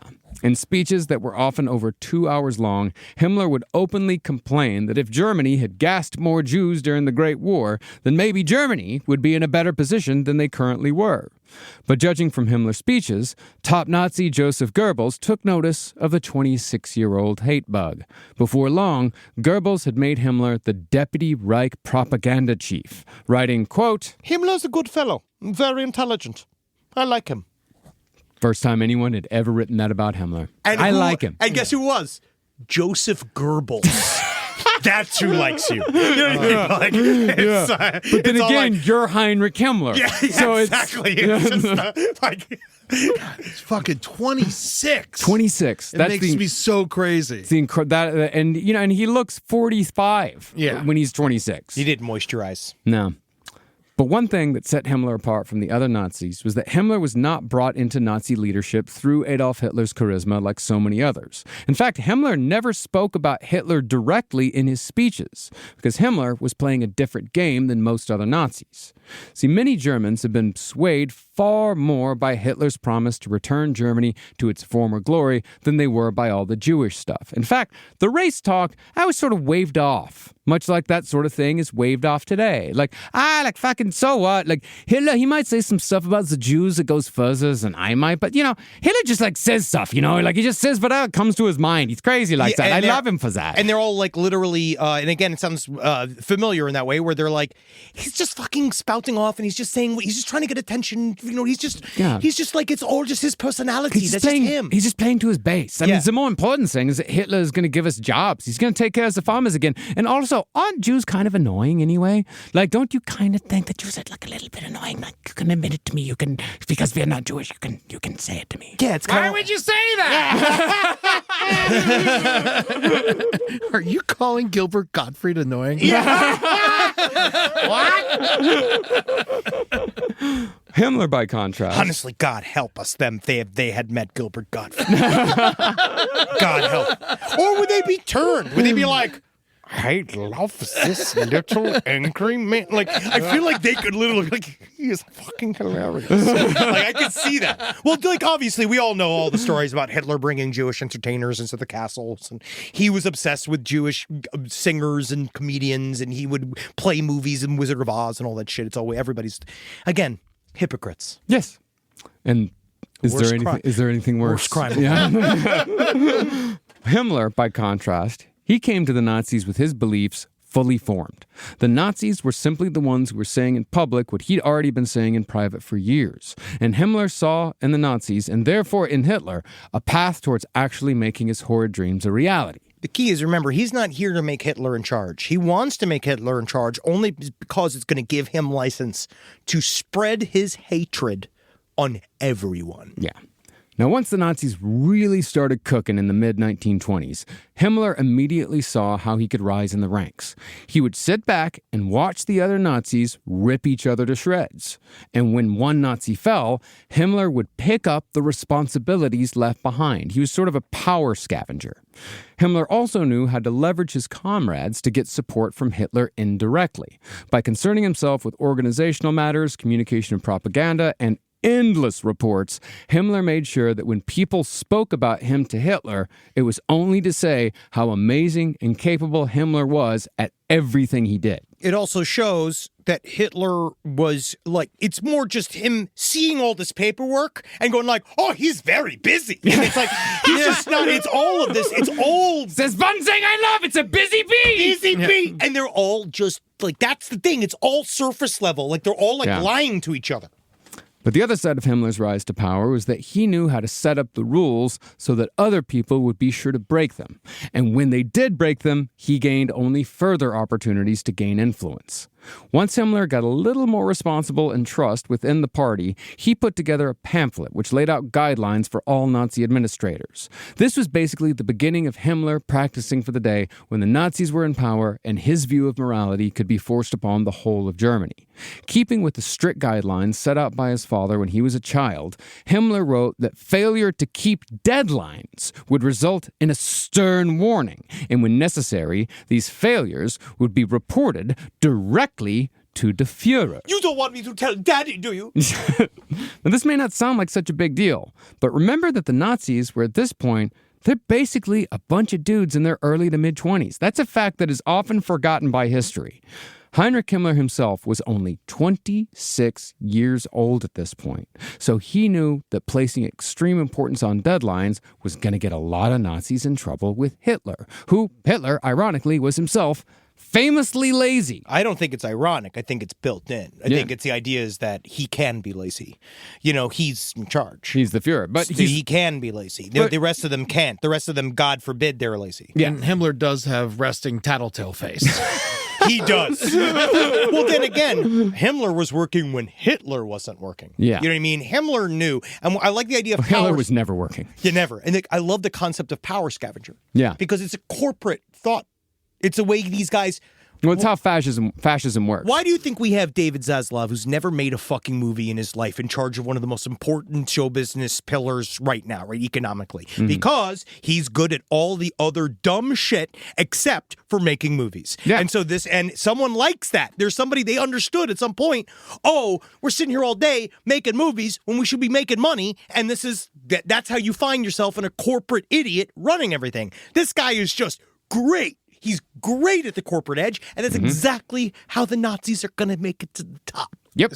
All I know is someone who's got a Kickstarter for their movie shouldn't be talking shit about David Zaslav. UFO.movie. Honestly, if you can check it out. I just got, obviously I'm not going to Marvel. All right, so if you could. But within this pamphlet, Himmler also began giving explicit instructions on how Nazis could purposefully target Jews. He wrote that it was a Nazi's duty to document all relevant information about any Jew that a Nazi might come upon, information like ages, jobs, and addresses. Any person who refused to work with the Nazis' collection of data was to be fined, imprisoned, or, when deemed necessary, killed. This was all before the Nazis had any actual governmental power at all. Because at this point, the Nazis were more like a street gang. They're more like, they're something like the Proud Boys than they were an actual political party. So they're actually killing people at this point? Oh, very much so. Yes, they've been killing people since the 20s, or since the early 20s. The Putsch. But even before that, they had killed a couple hundred people. Like, they're just street gang. Like they are killers. An extraordinarily violent street gang. Crazy. Yeah. Yeah. I mean, yeah, they actually killed enough people where, I think I mentioned it last episode, it was a plot line in Downton Abbey where one of the girls' boyfriends goes to Germany and he is killed in 1924 by, this horrid man, Adolf Hitler? I believe it's his name. I don't think that's the last we'll be hearing of him. I hate that fucking shit. That shit makes me so angry. I love it so much. I hate the fucking You're not going to go see the wedding one in the theater? I love it. I love it so much. I'm going to make it a red wedding. Perhaps because the Nazis gave Heinrich Himmler a bit of street cred, he was, in 1927, finally able to convince a woman to marry him. Wow, yeah, because, because that's exactly, she's like, honey, you need to get a job. Himmler's bride was a large, humorless, divorced woman with a noticeable facial tic, 8 years older than Himmler, named Marga. Hello! Handsome name. Yeah! I don't get the full name of Margaret because I was already so big. As far as we know, Marga was the first woman to ever take a serious interest in Heinrich Himmler, who had little, if any, sexual experience. He may not have even kissed a woman before Marga. No, I honestly don't think. Yeah, I don't think he did. Yeah. Himmler was the soul of prudishness, and Marga was a domineering woman who did all the seducing for him. Show me your pickle. Now make pickle big. Oh, I show you how to make pickle big. Oh, yo. Now put the milk in my craft. Put the milk in me, you little bitch. Okay. Put the fucking evil milk filled with your little squids in my fucking cleft. It sounds very, very dirty. Fuck my horse. Fuck my horse. He probably couldn't kiss with the little lips. Yeah. Yeah. Which he thought were very nice. He loved Honestly, little lips. He loved thin lips. Yeah, teeth just keep hurting you. Mm-hmm. According to Himmler's diaries, he was terrified to take Marga home to his father, writing that he would rather clear a hall of 1,000 communists single-handedly rather than try to get approval for a marriage to an older Protestant divorcee. But in the end, Professor Himmler said, fine, whatever, because Heinrich and Marga seemed to be a good match. He's just like, get him out of my fucking house. Oh, he's out by this point. Just do whatever you want. I don't fucking care. I don't fucking care. Yeah. Please have sex with my son. Fuck my son! Both of them worshipped efficiency, thrift, and rigorous neatness. And Marga would call Himmler her, quote, naughty darling. Ugh, man. She also called him Heine. Yeah. Heine's cute, which is the Jewish name for ass. Heine. Heine, oh my naughty little darling. Well, she also, she was just barely a human being. Yeah, well, she was the owner of a homeopathic health clinic. Very Volkish. Which shows you that, well, not just Volkish, but, it shows you that the whole natural healing phenomenon touches tips with fascism quite a bit. Always. Always. That's it why always has. It's so funny. It's so strange. Yeah, Are it's you like when calling her a vindictive bitch? 'Cause I don't think I could stand for that. I know. I'm just saying, when someone's really into crystals, there is a better than not chance that they might be a Nazi. It's weird. It's weird, but it happens. It's always about if they have crystals and a bra, they might be a Nazi. I view it that way. Yeah. Well, Heinrich and Marga were married in July of 1928, and shortly after took out a mortgage on a small chicken farm outside of Munich, where they kept 50 chickens and grew produce. The next year, Marga gave birth to their only child, a daughter named Gudrun. And true to Himmler's nerd nature, his daughter Gudrun was named after the wife of the Germanic folk hero Siegfried. It's like the modern equivalent. Like, if you named your daughter like Katniss or Hermione today, it's the same fucking thing. Oh, I could see Himmler deep in Funko. He would love Funko Pops. But to show you that all these dudes hung out...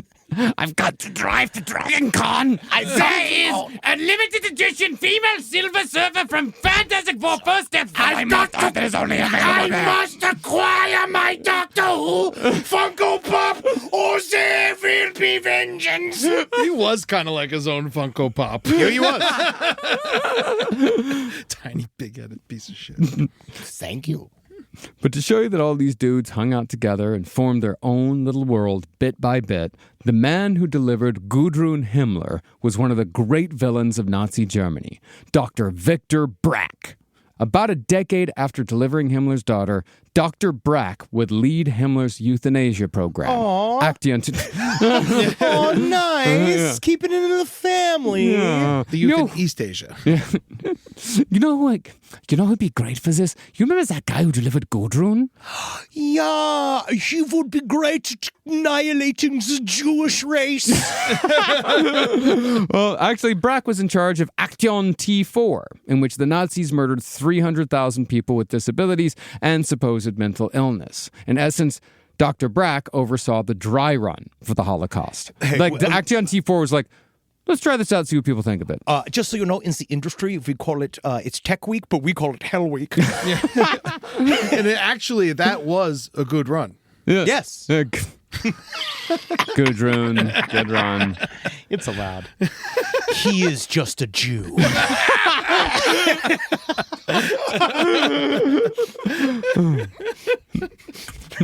Now, when Gudrun was born in 1928, the Nazis had made some slight gains in Germany's parliament, known as the Reichstag.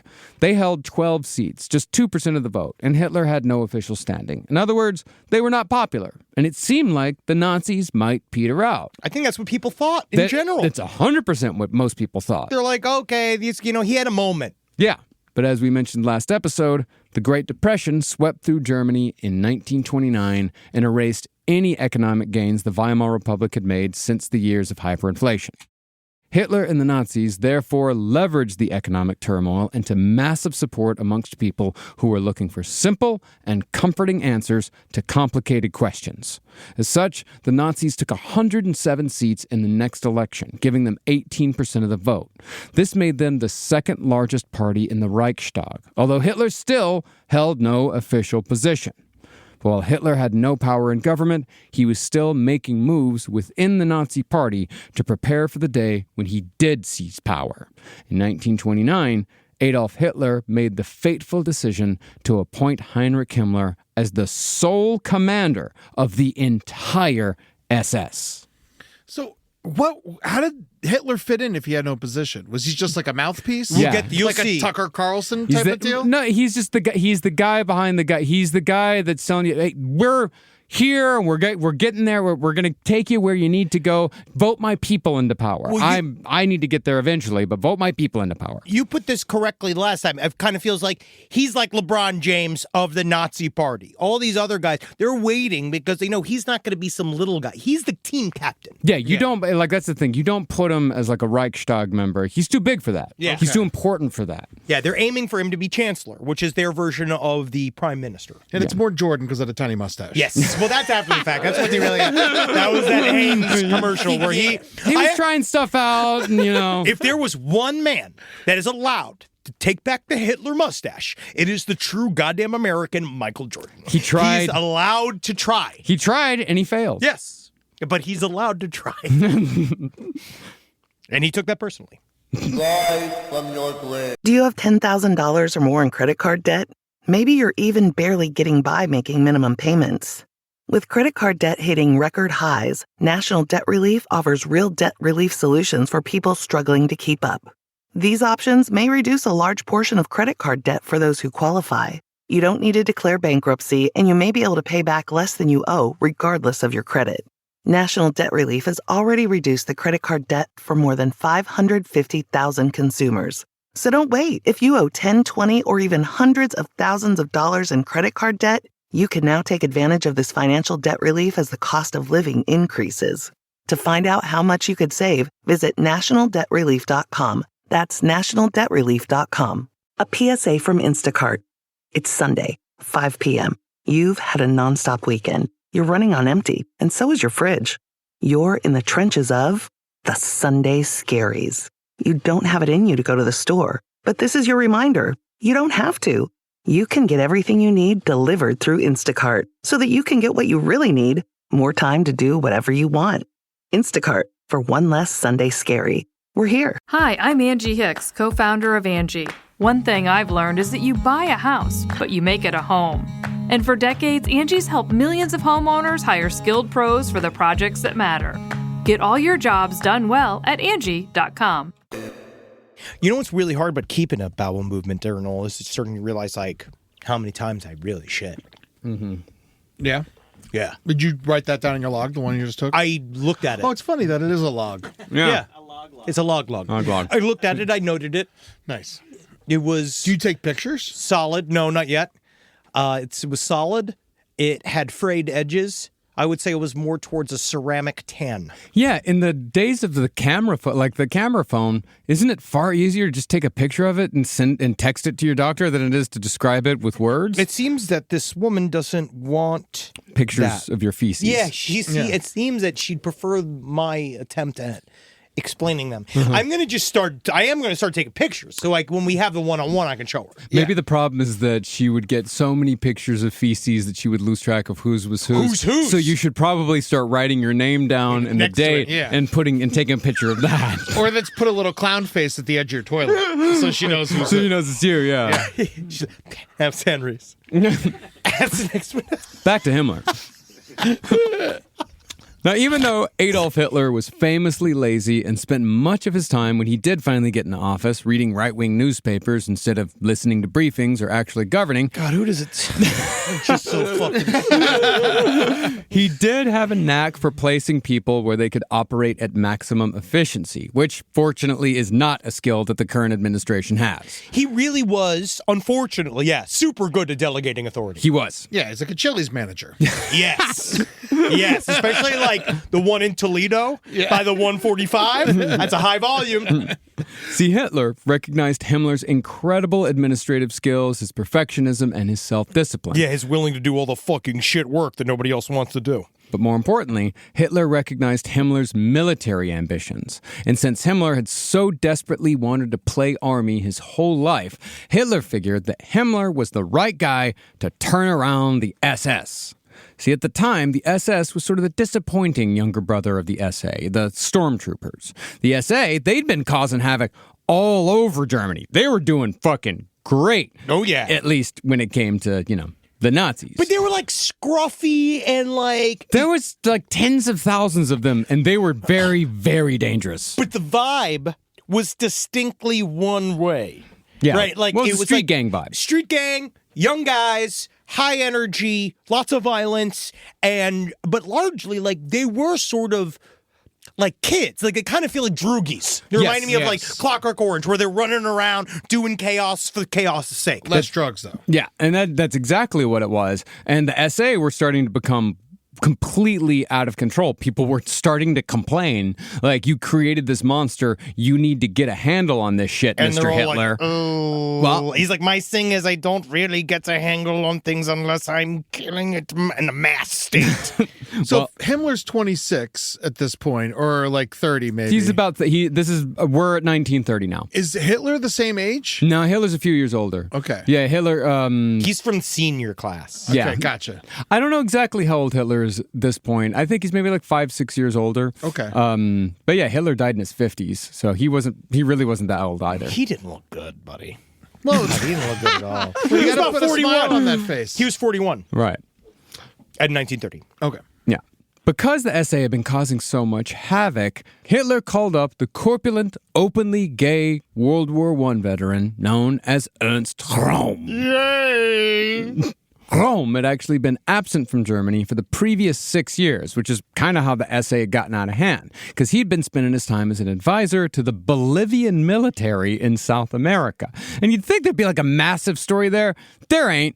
Like, he just hung out in South America for 6 years, kind of doing stuff, kind of not, had very little impact on the affairs of South America. But it does seem like it's a little eerie in the fact that they all went to South America. So there must have been some, like, not anything, but there must have been like that idea at some point must have at least been like tacked on a wall somewhere in a Nazi idea of like retire to Bolivia. Like, yeah, it was just like, it just started with one guy's like, you remember like Ernst, like, and before we killed him, you remember he said Bolivia was really nice. He said it was like very cool for us. So it's very cool for us. The pork was unbelievable, honestly. Well, when Adolf Hitler called Röhm and asked him to return to Germany to run the SA once again in 1930, Röhm came running. Now, Himmler knew that as soon as he was put in charge of the SS, that he was going to have to break Also, please, prancing. Well, Himmler knew that as soon as he was put in charge of the SS, that he was going to have to break away from the SA eventually. At this point, the SS was a part of the SA, which meant that Himmler was beholden to Ernst Röhm. Himmler, of course, saw Röhm as a filthy degenerate due to his homosexuality. Himmler believed that he could transform the disappointing SS into the pride of the Nazi Party, so he imposed his own brand of discipline and order onto the group while also passing down his techniques for gaining power. See, Himmler thrived on information, so he instructed the SS to gather information not just on prominent Jews, but on the leaders of rival political movements, in addition to well-known Freemasons, because Himmler was nothing if not a conspiracy theorist. Well, Freemasons, remember we talked a little about it last time, it's the same groups of people that these secret society places became hubs of international espionage.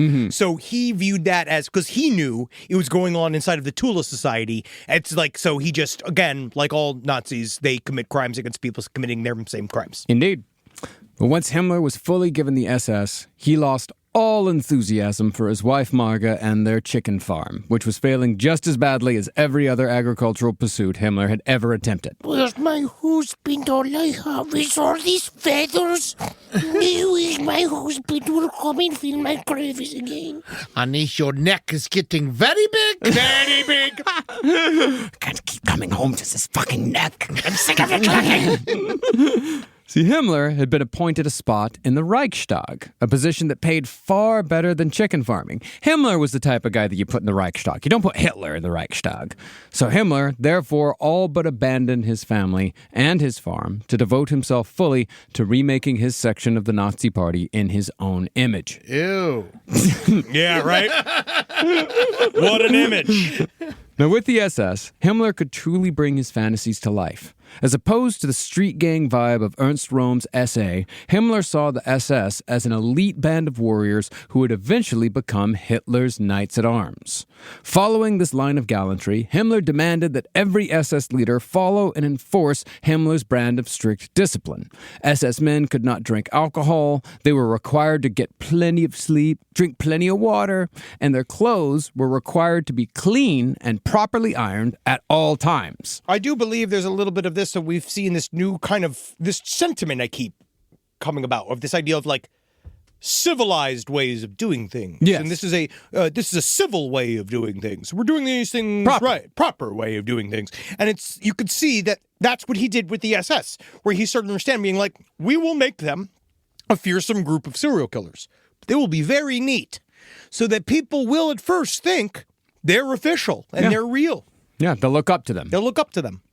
Well, in other words, Himmler demanded that everyone beneath him be as exact, scrupulous, and pedantic as he was in all respects. This meant that Himmler's great obsession was the elevation of his men, so he had little to do with the day-to-day strategy of the Nazi Party. He wasn't in the meetings with Hitler and Göring and Goebbels. To build out the ranks of the SS, the most Nazi of the Nazis, Himmler purposefully sought out disaffected middle and upper middle-class young men like himself, as well as the sons of former nobility. These were the men who had a specific nut against the Weimar Republic and the communists, and bonus points were awarded to those who had formerly served other paramilitary organizations or had served in World War I, unlike Himmler. Because you know it's nice. Don't got to train them. Nope.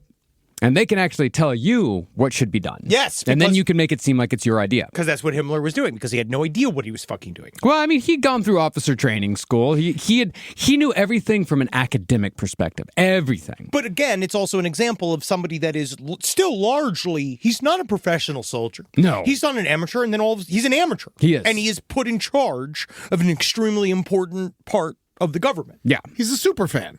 Yeah, yes. He is a super fan. But at this point, like, he's not in charge of, he's just, like, the SS is still not a part of the government. No, it's just its own crew. There's still a bunch of guys.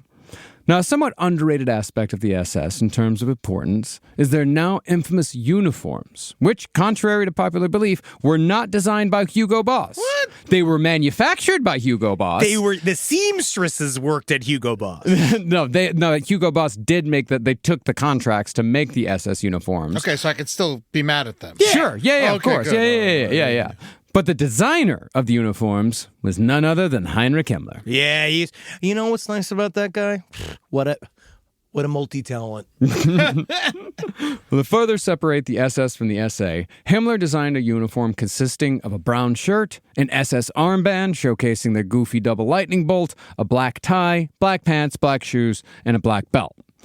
See, Himmler actually knew the power of branding, and especially the power of conformity, and he became so obsessed with the SS uniform that one could be dismissed from the SS, or even the Nazi Party itself, for wearing the uniform outside of Himmler's exacting standards. This has a psychological effect as well. Oh, yeah. Like No. this idea of making these rules that you almost can barely follow. It's a way it keeps you on the line, right? It's the same with all the other stuff. It makes you feel like you are a part of an elite group. Yeah, and but it's also the idea of knowing, like, I gave you all this, I put you in this position, and I can take it away for the tiniest reason. Yes. So be on your fucking toes. Now, once Himmler got the look under control, he began implementing his foul racial theories by crafting policies within the SS itself in anticipation of one day implementing these rules worldwide. In 1931, Himmler formed the Race and Settlement Office. In German, that's called Reichssicherheitshauptamt. But we'll call it Russia. Oh, I thought they were against them. Well, Russia developed a racial grading system that weeded out men who would not serve Himmler's vision of the SS or his vision of Germany's future, because remember, they're one and the same. By investigating the physical characteristics of each applicant and grading them on a 5-point scale from pure Nordic to suspected non-European blood components, Himmler whittled down applicants to construct a group of perfect physical Nazis. Amongst the most sought-after characteristics were long heads, narrow faces, flat foreheads, angular chins, thin lips, tall, slender bodies, blue eyes, and fair hair. Whatever, man. So, I mean, I've got Some 4 out of 6, 4 out of 8 there. That's just because you're mostly British, but your hair and honestly your eyes. Well, I got the angular chin. I got the thin lips. I got the slender body, tall, slender body. Yeah. But blue eyes, kind of. I don't know. If I was Himmler, I still might just shoot you in the head. I'm not certain. I got to think about this. Think about it. Let me think about it. Yeah, get back to me. But didn't they need everybody?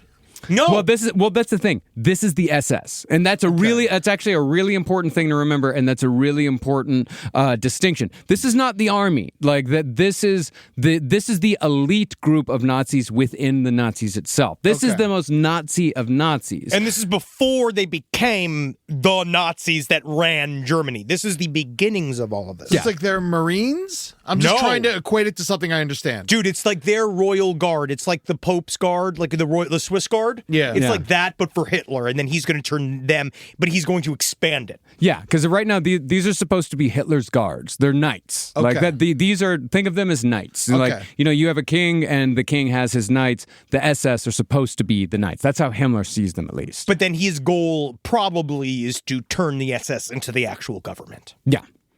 Well, once inspected and deemed worthy, Himmler would keep a so-called stud record of the SS officer, proving that the man had what it took to breed Germany into Aryan superiority. Yeah, they were obsessed with babies. Yeah.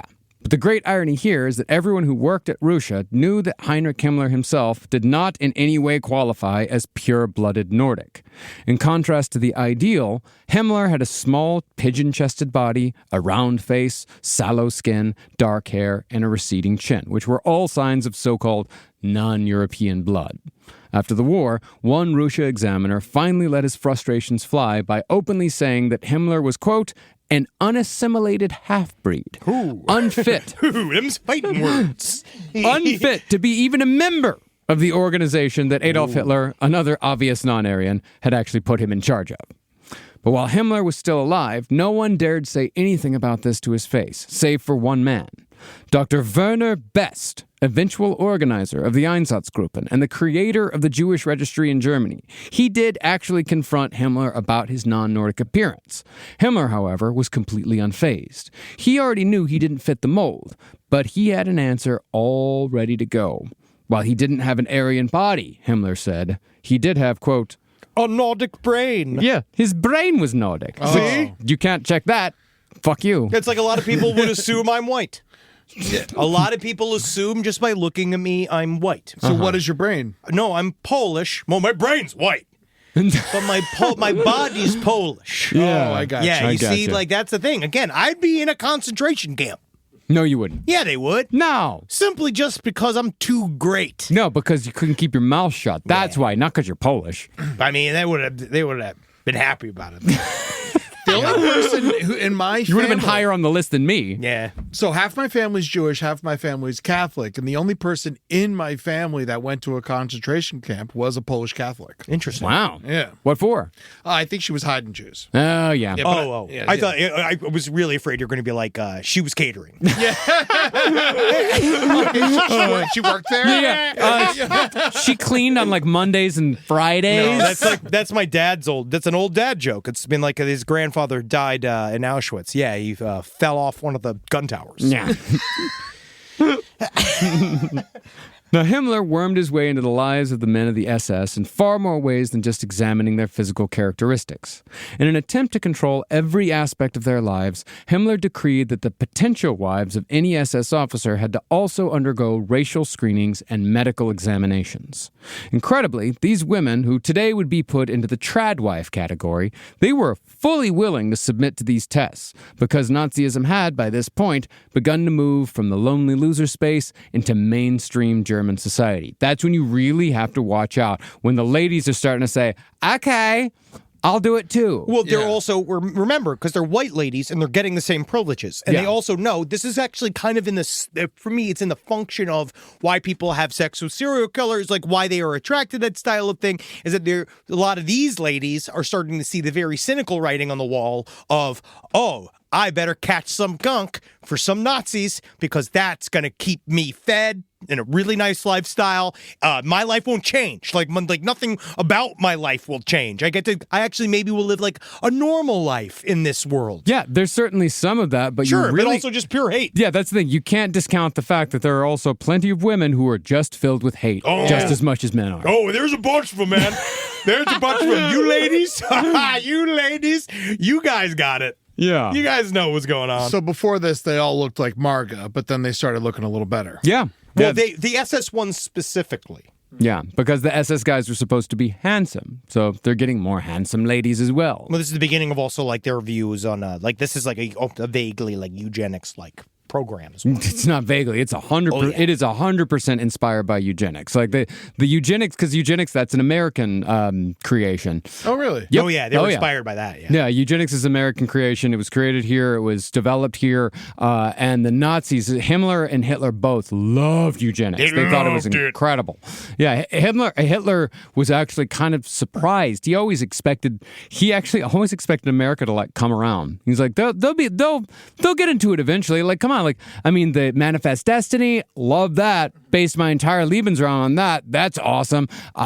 Eugenics, they're super into that. I'm super into that. Well, to be honest, that's what once we get later on in the series, we'll talk about that. But I do think that is one of the weird like hitches in all this, is that these guys really do believe on some level that when we get the Third Reich up and running, the rest of the world is going to be into it. Yeah. Like there is like this kind of almost thought of like, once we get it all set, the rest of the world's going to be like, okay. Yeah, that looks cool. I want that. Yeah. Well, he fucked up by not telling Japan. Yeah.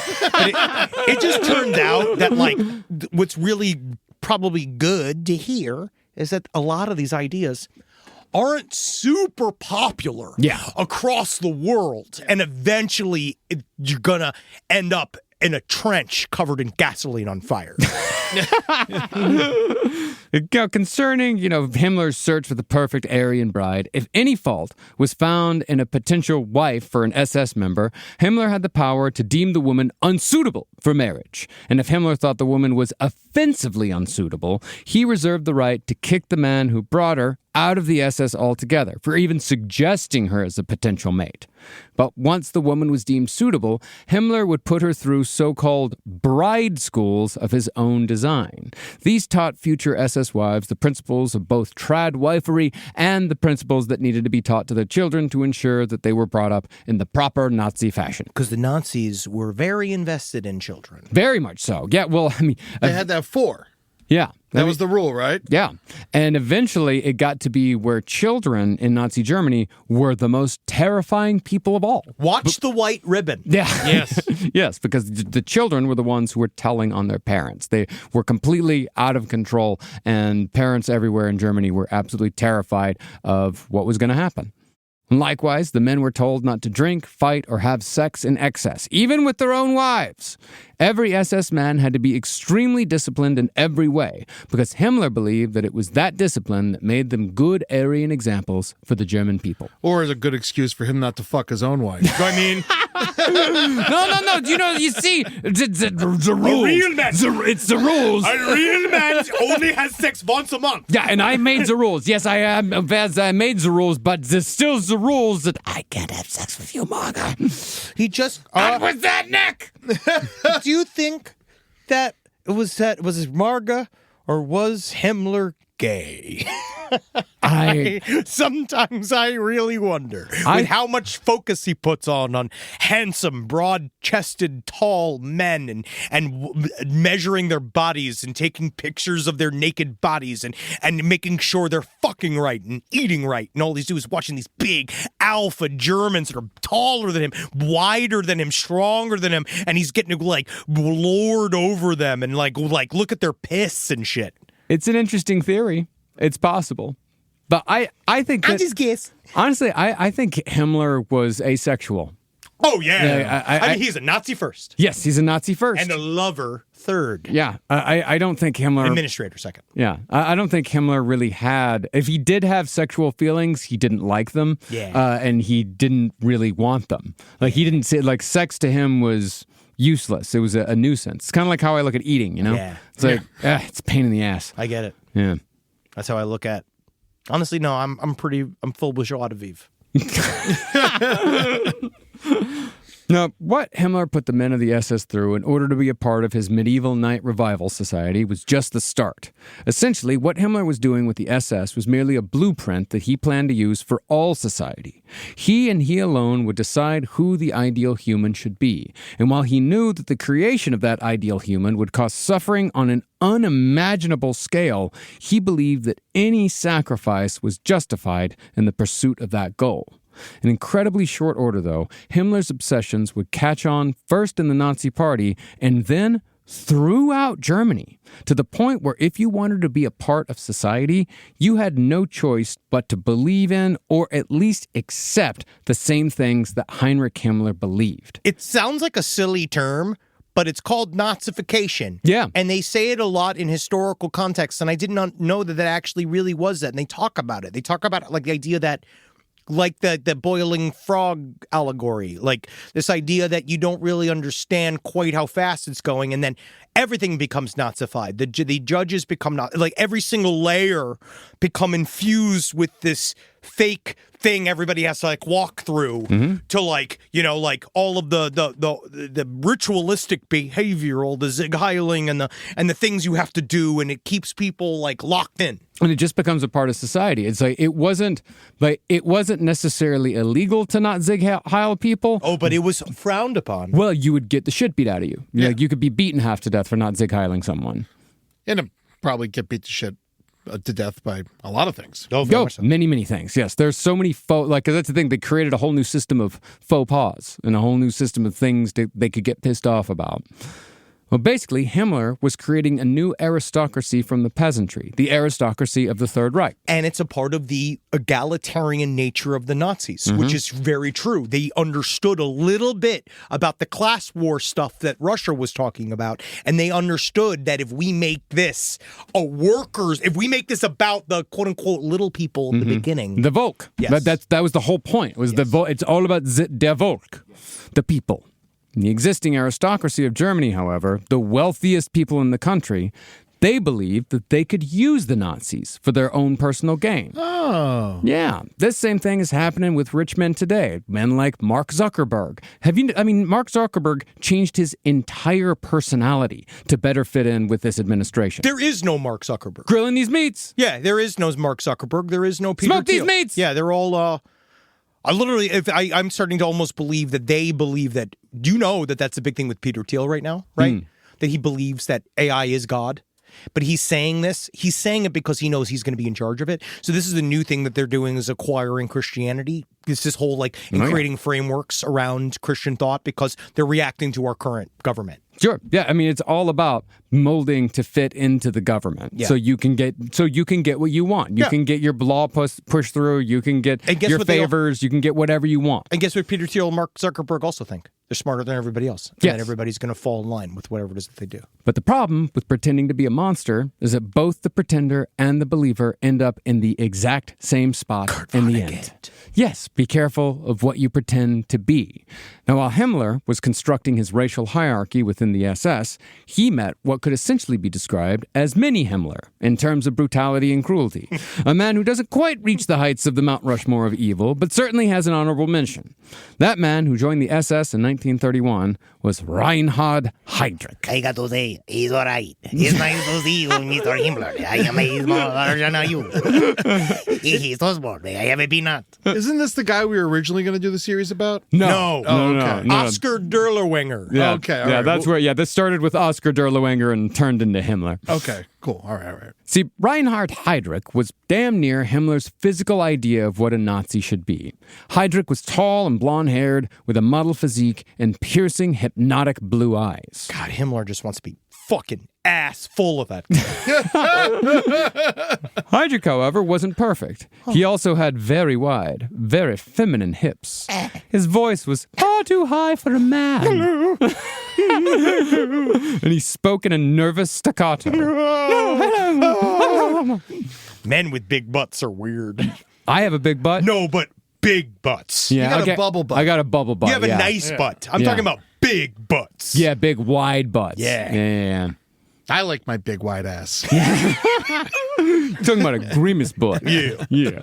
But Reinhard Heydrich, he was alert, filled with nervous energy, hardworking, and above all, extremely intolerant to anyone who wasn't just like him. That's what you call a perfect Nazi. You know, I've got to say to you, Heydrich, I love your tolerance for intolerance. People that are just like me. Oh, you don't like me, then I don't like them. That's it's your attitude I like. You not like me, but you like me. Okay, I'm already annoyed by you. Now waggle your fat ass out of this room, please. Ooh, you like it when I leave, but you love to watch me go. Ooh, shites and hiking, schniken. I want to put my strudel in that fucking click, clock, clock. Oh, I dropped me pencil.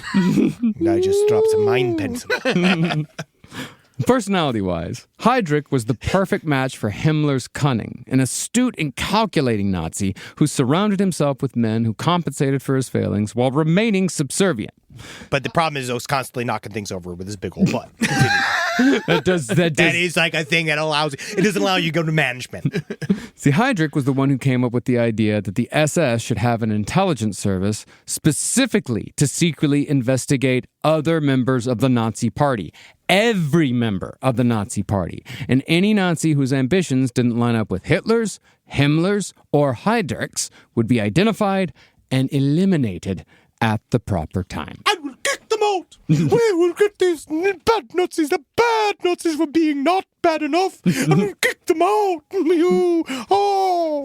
Mostly it came down to, like, do you believe that Adolf Hitler is the one and only Fuhrer? And if the answer was anything other than absolutely, or just the idea that any Jewish person could be saved. Yeah.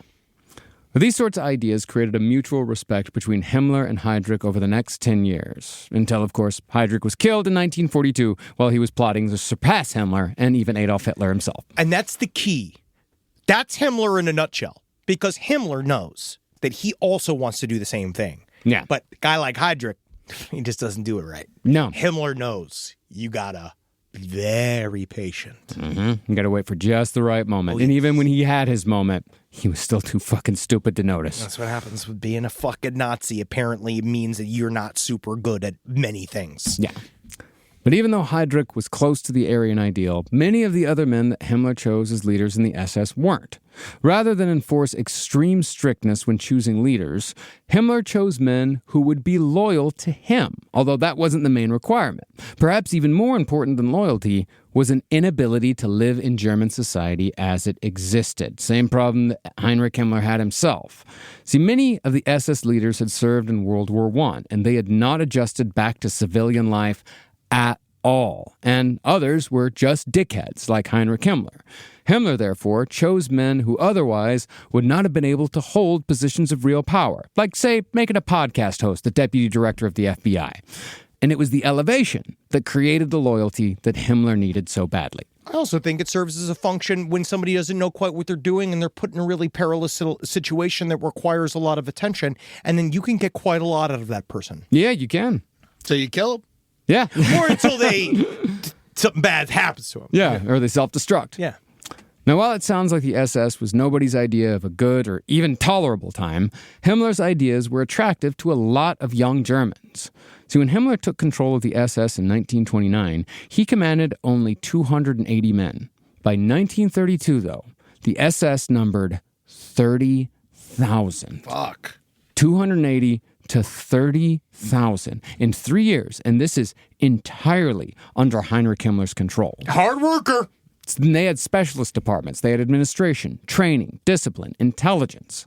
But even though Himmler was extremely important within the party itself, he somewhat operated outside of everyone else. Heinrich Himmler and Adolf Hitler never built an intimate relationship with each other, like, say, Hitler and Goebbels or Hitler and Göring. Those guys, they all stayed over at each other's houses, had big Nazi slumber parties all the time. Oh, that's so cute. Very Them, cute. like, doing makeup and playing, like, with that dating game with the phone. Yeah, who do you, the mystery date? Yeah. I'm the mystery date. It's me. Yeah, let's go to the mall. In the rainbow game? Oh, You know, when they all wear different kinds of lipstick and they're Yeah, blowing the one guy. Yeah. But Himmler was always sort of the cheese that stood alone. Yeah. Instead, Himmler made connections with everyone around Hitler, which kept his name in good standing with the Fuhrer, and it kept Himmler out of Hitler's crosshairs when something went wrong. This also kept Himmler in the perfect position to scavenge power when a fellow Nazi fucked up. And the perfect position to scavenge power for even if Hitler fucks up. Yes. Because then you're not right next to him when that man eventually goes down. Well, that Hitler's the ultimate carcass. Like, that's the big one that he's waiting for. Oh, yeah. As it turned out, Himmler had backed the right horse when he chose the Nazis, at least when it came to power.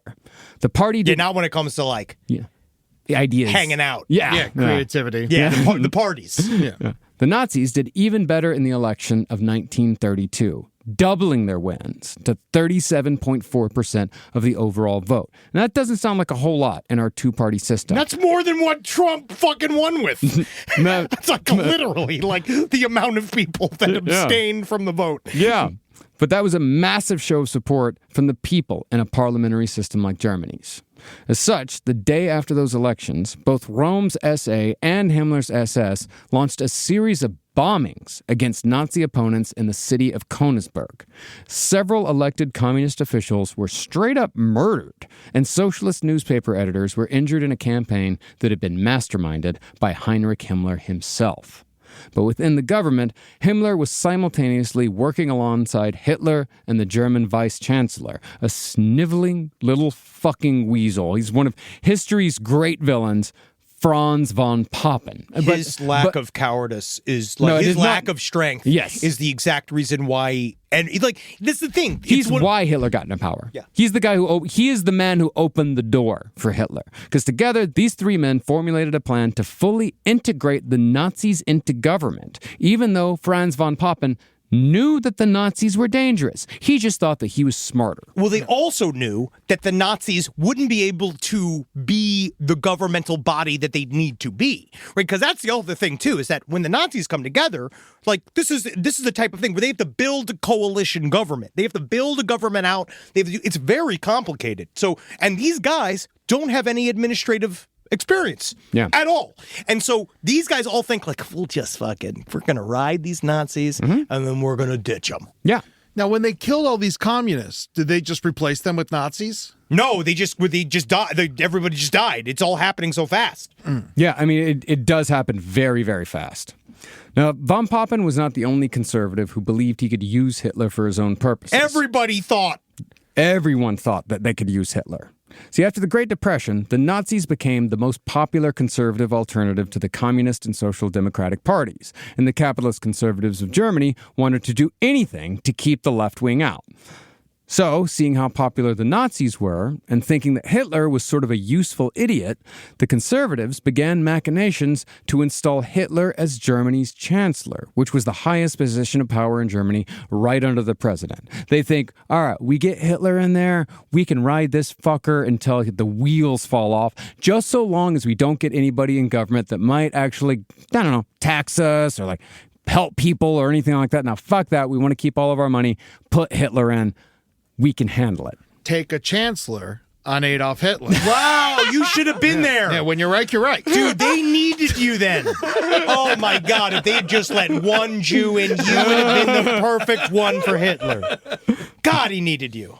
To the detriment of the entire world, those machinations became a reality in January of 1933, when Adolf Hitler, having never actually been elected to office, was appointed Chancellor of Germany under the elderly, barely cognizant president, Paul von Hindenburg. Oh, that's what a great name, Yes, right? I know. But also, I will say, this is one of those things where we can't get into the nuts and bolts of how it happened, but just understand that they all negotiated a way to create a coalition government.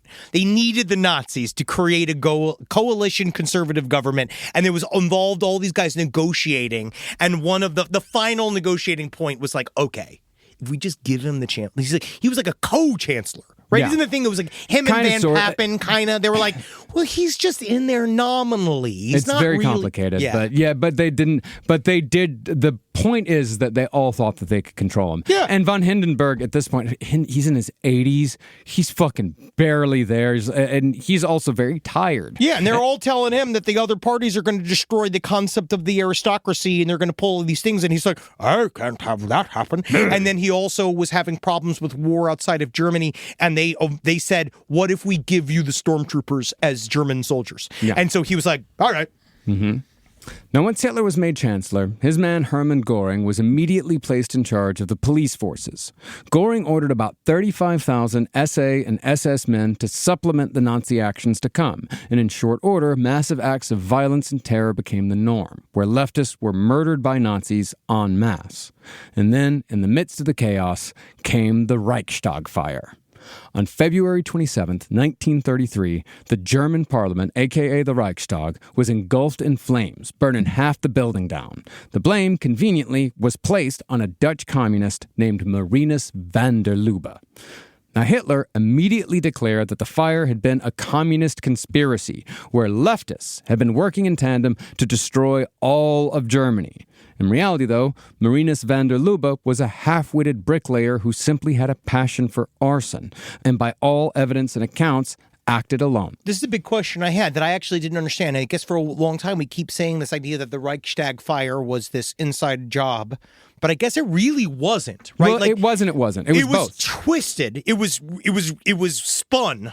Well, it was taken advantage of. I just didn't know. It was like one of those where I was like, I always assumed in my head that the Reichstag fire was an inside job, but now it just seems like he did just happen to set fire to the Reichstag, and then he's like, great. Well, kind of, sort of. Yeah. Who knows? Yeah. I don't know. I didn't realize that. I was about to say. I'm about to tell you. I just didn't realize that lube was flammable. You got to go fast enough. Well, all Lubbe had to start this massive fire was his own shirt. But half the Reichstag was on fire within just 2 minutes. And expert witnesses testified that the fire was ignited by vast amounts of chemicals and gasoline. Maybe it was. Maybe the shirt was made out of polyester. Well, what actually happened was that days before, some Nazis had overheard Lubbe in a bar bragging that he was going to set fire to several public buildings, and the Reichstag was next in line. Yep. So, seizing the opportunity, the Nazis set the Reichstag on fire themselves. Then they used Lubbe, and by extension, all communists, as scapegoats. You mean it's both. Lubbe did start the fire, but the Nazis helped, and they made it bigger and far bigger and far larger than it was going to be if Lubbe would have done it on his own. Oh, so they're kind of like the Great White. Yeah. Yeah. I was just surprised that Nazis would lie. Yeah, right? Now, the Reichstag fire was truly the beginning of the end for Germany.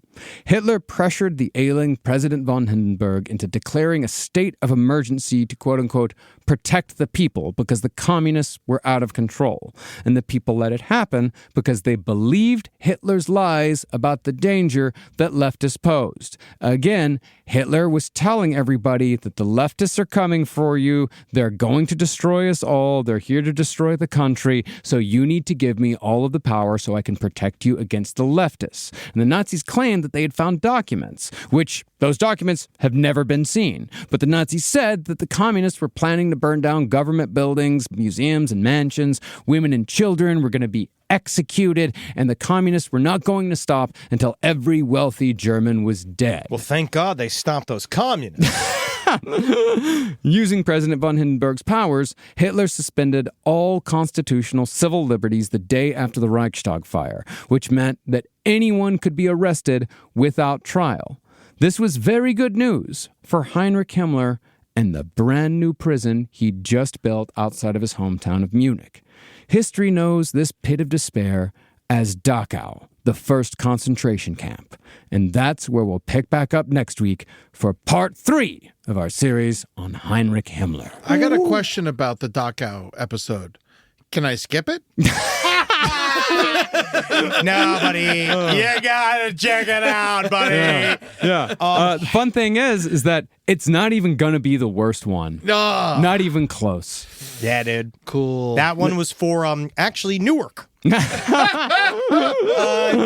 a fucking script, dude. Thanks. Really fucking good. We're really, I think it's good history. And we're gonna go... I hope so. I'm also going to tell you this right now. We're going farther than that other series that went a certain distance about Heinrich Himmler. We're going farther and longer. We're going to be covering the entire life and crimes of Heinrich Himmler throughout the entire Reich, and we're going to be covering his untimely death. Whether you like it or not. Yeah. But this is important. And also, we're going to keep having fun with it. And just go out there and next time if you see anything like standing next to a Nazi flag or having a Nazi flag, throw something at them. Yeah. Patreon.com/lastpodcastandleft. Watch us do this live. Go and see us every Tuesday night, 6 p.m. Pacific for last stream on the left live. You can join the chat. It's a lot of fun, and we have a lot of good times with engaging with you. Indeed. And don't forget to check out all of our live shows. We got a shitload coming up, and we're about to announce 2026, and we're coming to some really cool we're really fun places next year. And our Cleveland show is now in Akron. Yes. Yeah. So go get your tickets to that. We're going to be at the Goodyear Theater. That's on November 29th. But don't forget, we're also going to be in Oakland in October 25th and in Portland December 12th and 13th. And then, can we say some of the cities we're going to go to? Not quite yet. Not yet. But come to the Mateel Center, the community center me and Eddie are doing. It is October 24th. Yes, October 24th. Come to the Mateel Community Center. Eddie and I will be doing Side Stories Live with our good friend Billy Wayne Davis. And we're doing a Halloween costume contest. Yeah, so come dressed up, and I know you guys. Not everyone can dress as weed, but if you do, we'll smoke you. Yeah. Also, October 12th, I'm going to be in Madison with my good buddy Logan Metz. It's going to be a lot of fun. And then on November 16th, I'm going to be in San Diego at Mike Drop Comedy with Amber Nelson, Ashley Brooke Roberts, and my wife, Julie Rosing. I just had a really good time with your wife yesterday. What the fuck? What were you doing with my wife? I had a wonderful time with your wife yesterday. What the fuck are you talking about? I just entertained her. Yeah? Yeah. Mm-hmm. All right, maybe I'll have a nice time with your wife. Maybe you would. Honestly, that sounds kind of nice.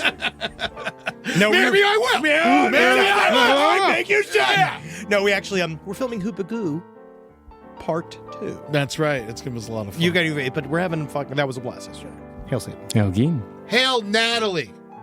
Wow. Yeah, I hail your wife. Okay. Yeah, you hear that? Okay, I'll hail you Julie. Talk to my... No, Julie just got hailed. No, you won't. Take it back. Nope. You take it back. I can't. None of this is going to end well. Love your wife. Hi, I'm Angie Hicks, co-founder of Angie. When you use Angie for your home projects, you know all your jobs will be done well. From roof repair to emergency plumbing and more, done well. So the next time you have a home project, leave it to the pros. Get started at Angie.com. Hi, DSW, birthplace of the humble brag. Here, the shoes are so good, no one would ever know how little you paid. If you didn't go telling everyone, that is. And with never-ending options for every style, mood, and occasion, all at really great prices, we'll definitely give you something to brag about. So go ahead, stock up on fresh sneakers from your favorite brands, or try those boots you always secretly knew you could pull off. Find the shoes that get you at prices that get your budget at DSW stores or at DSW.com. Let us surprise you.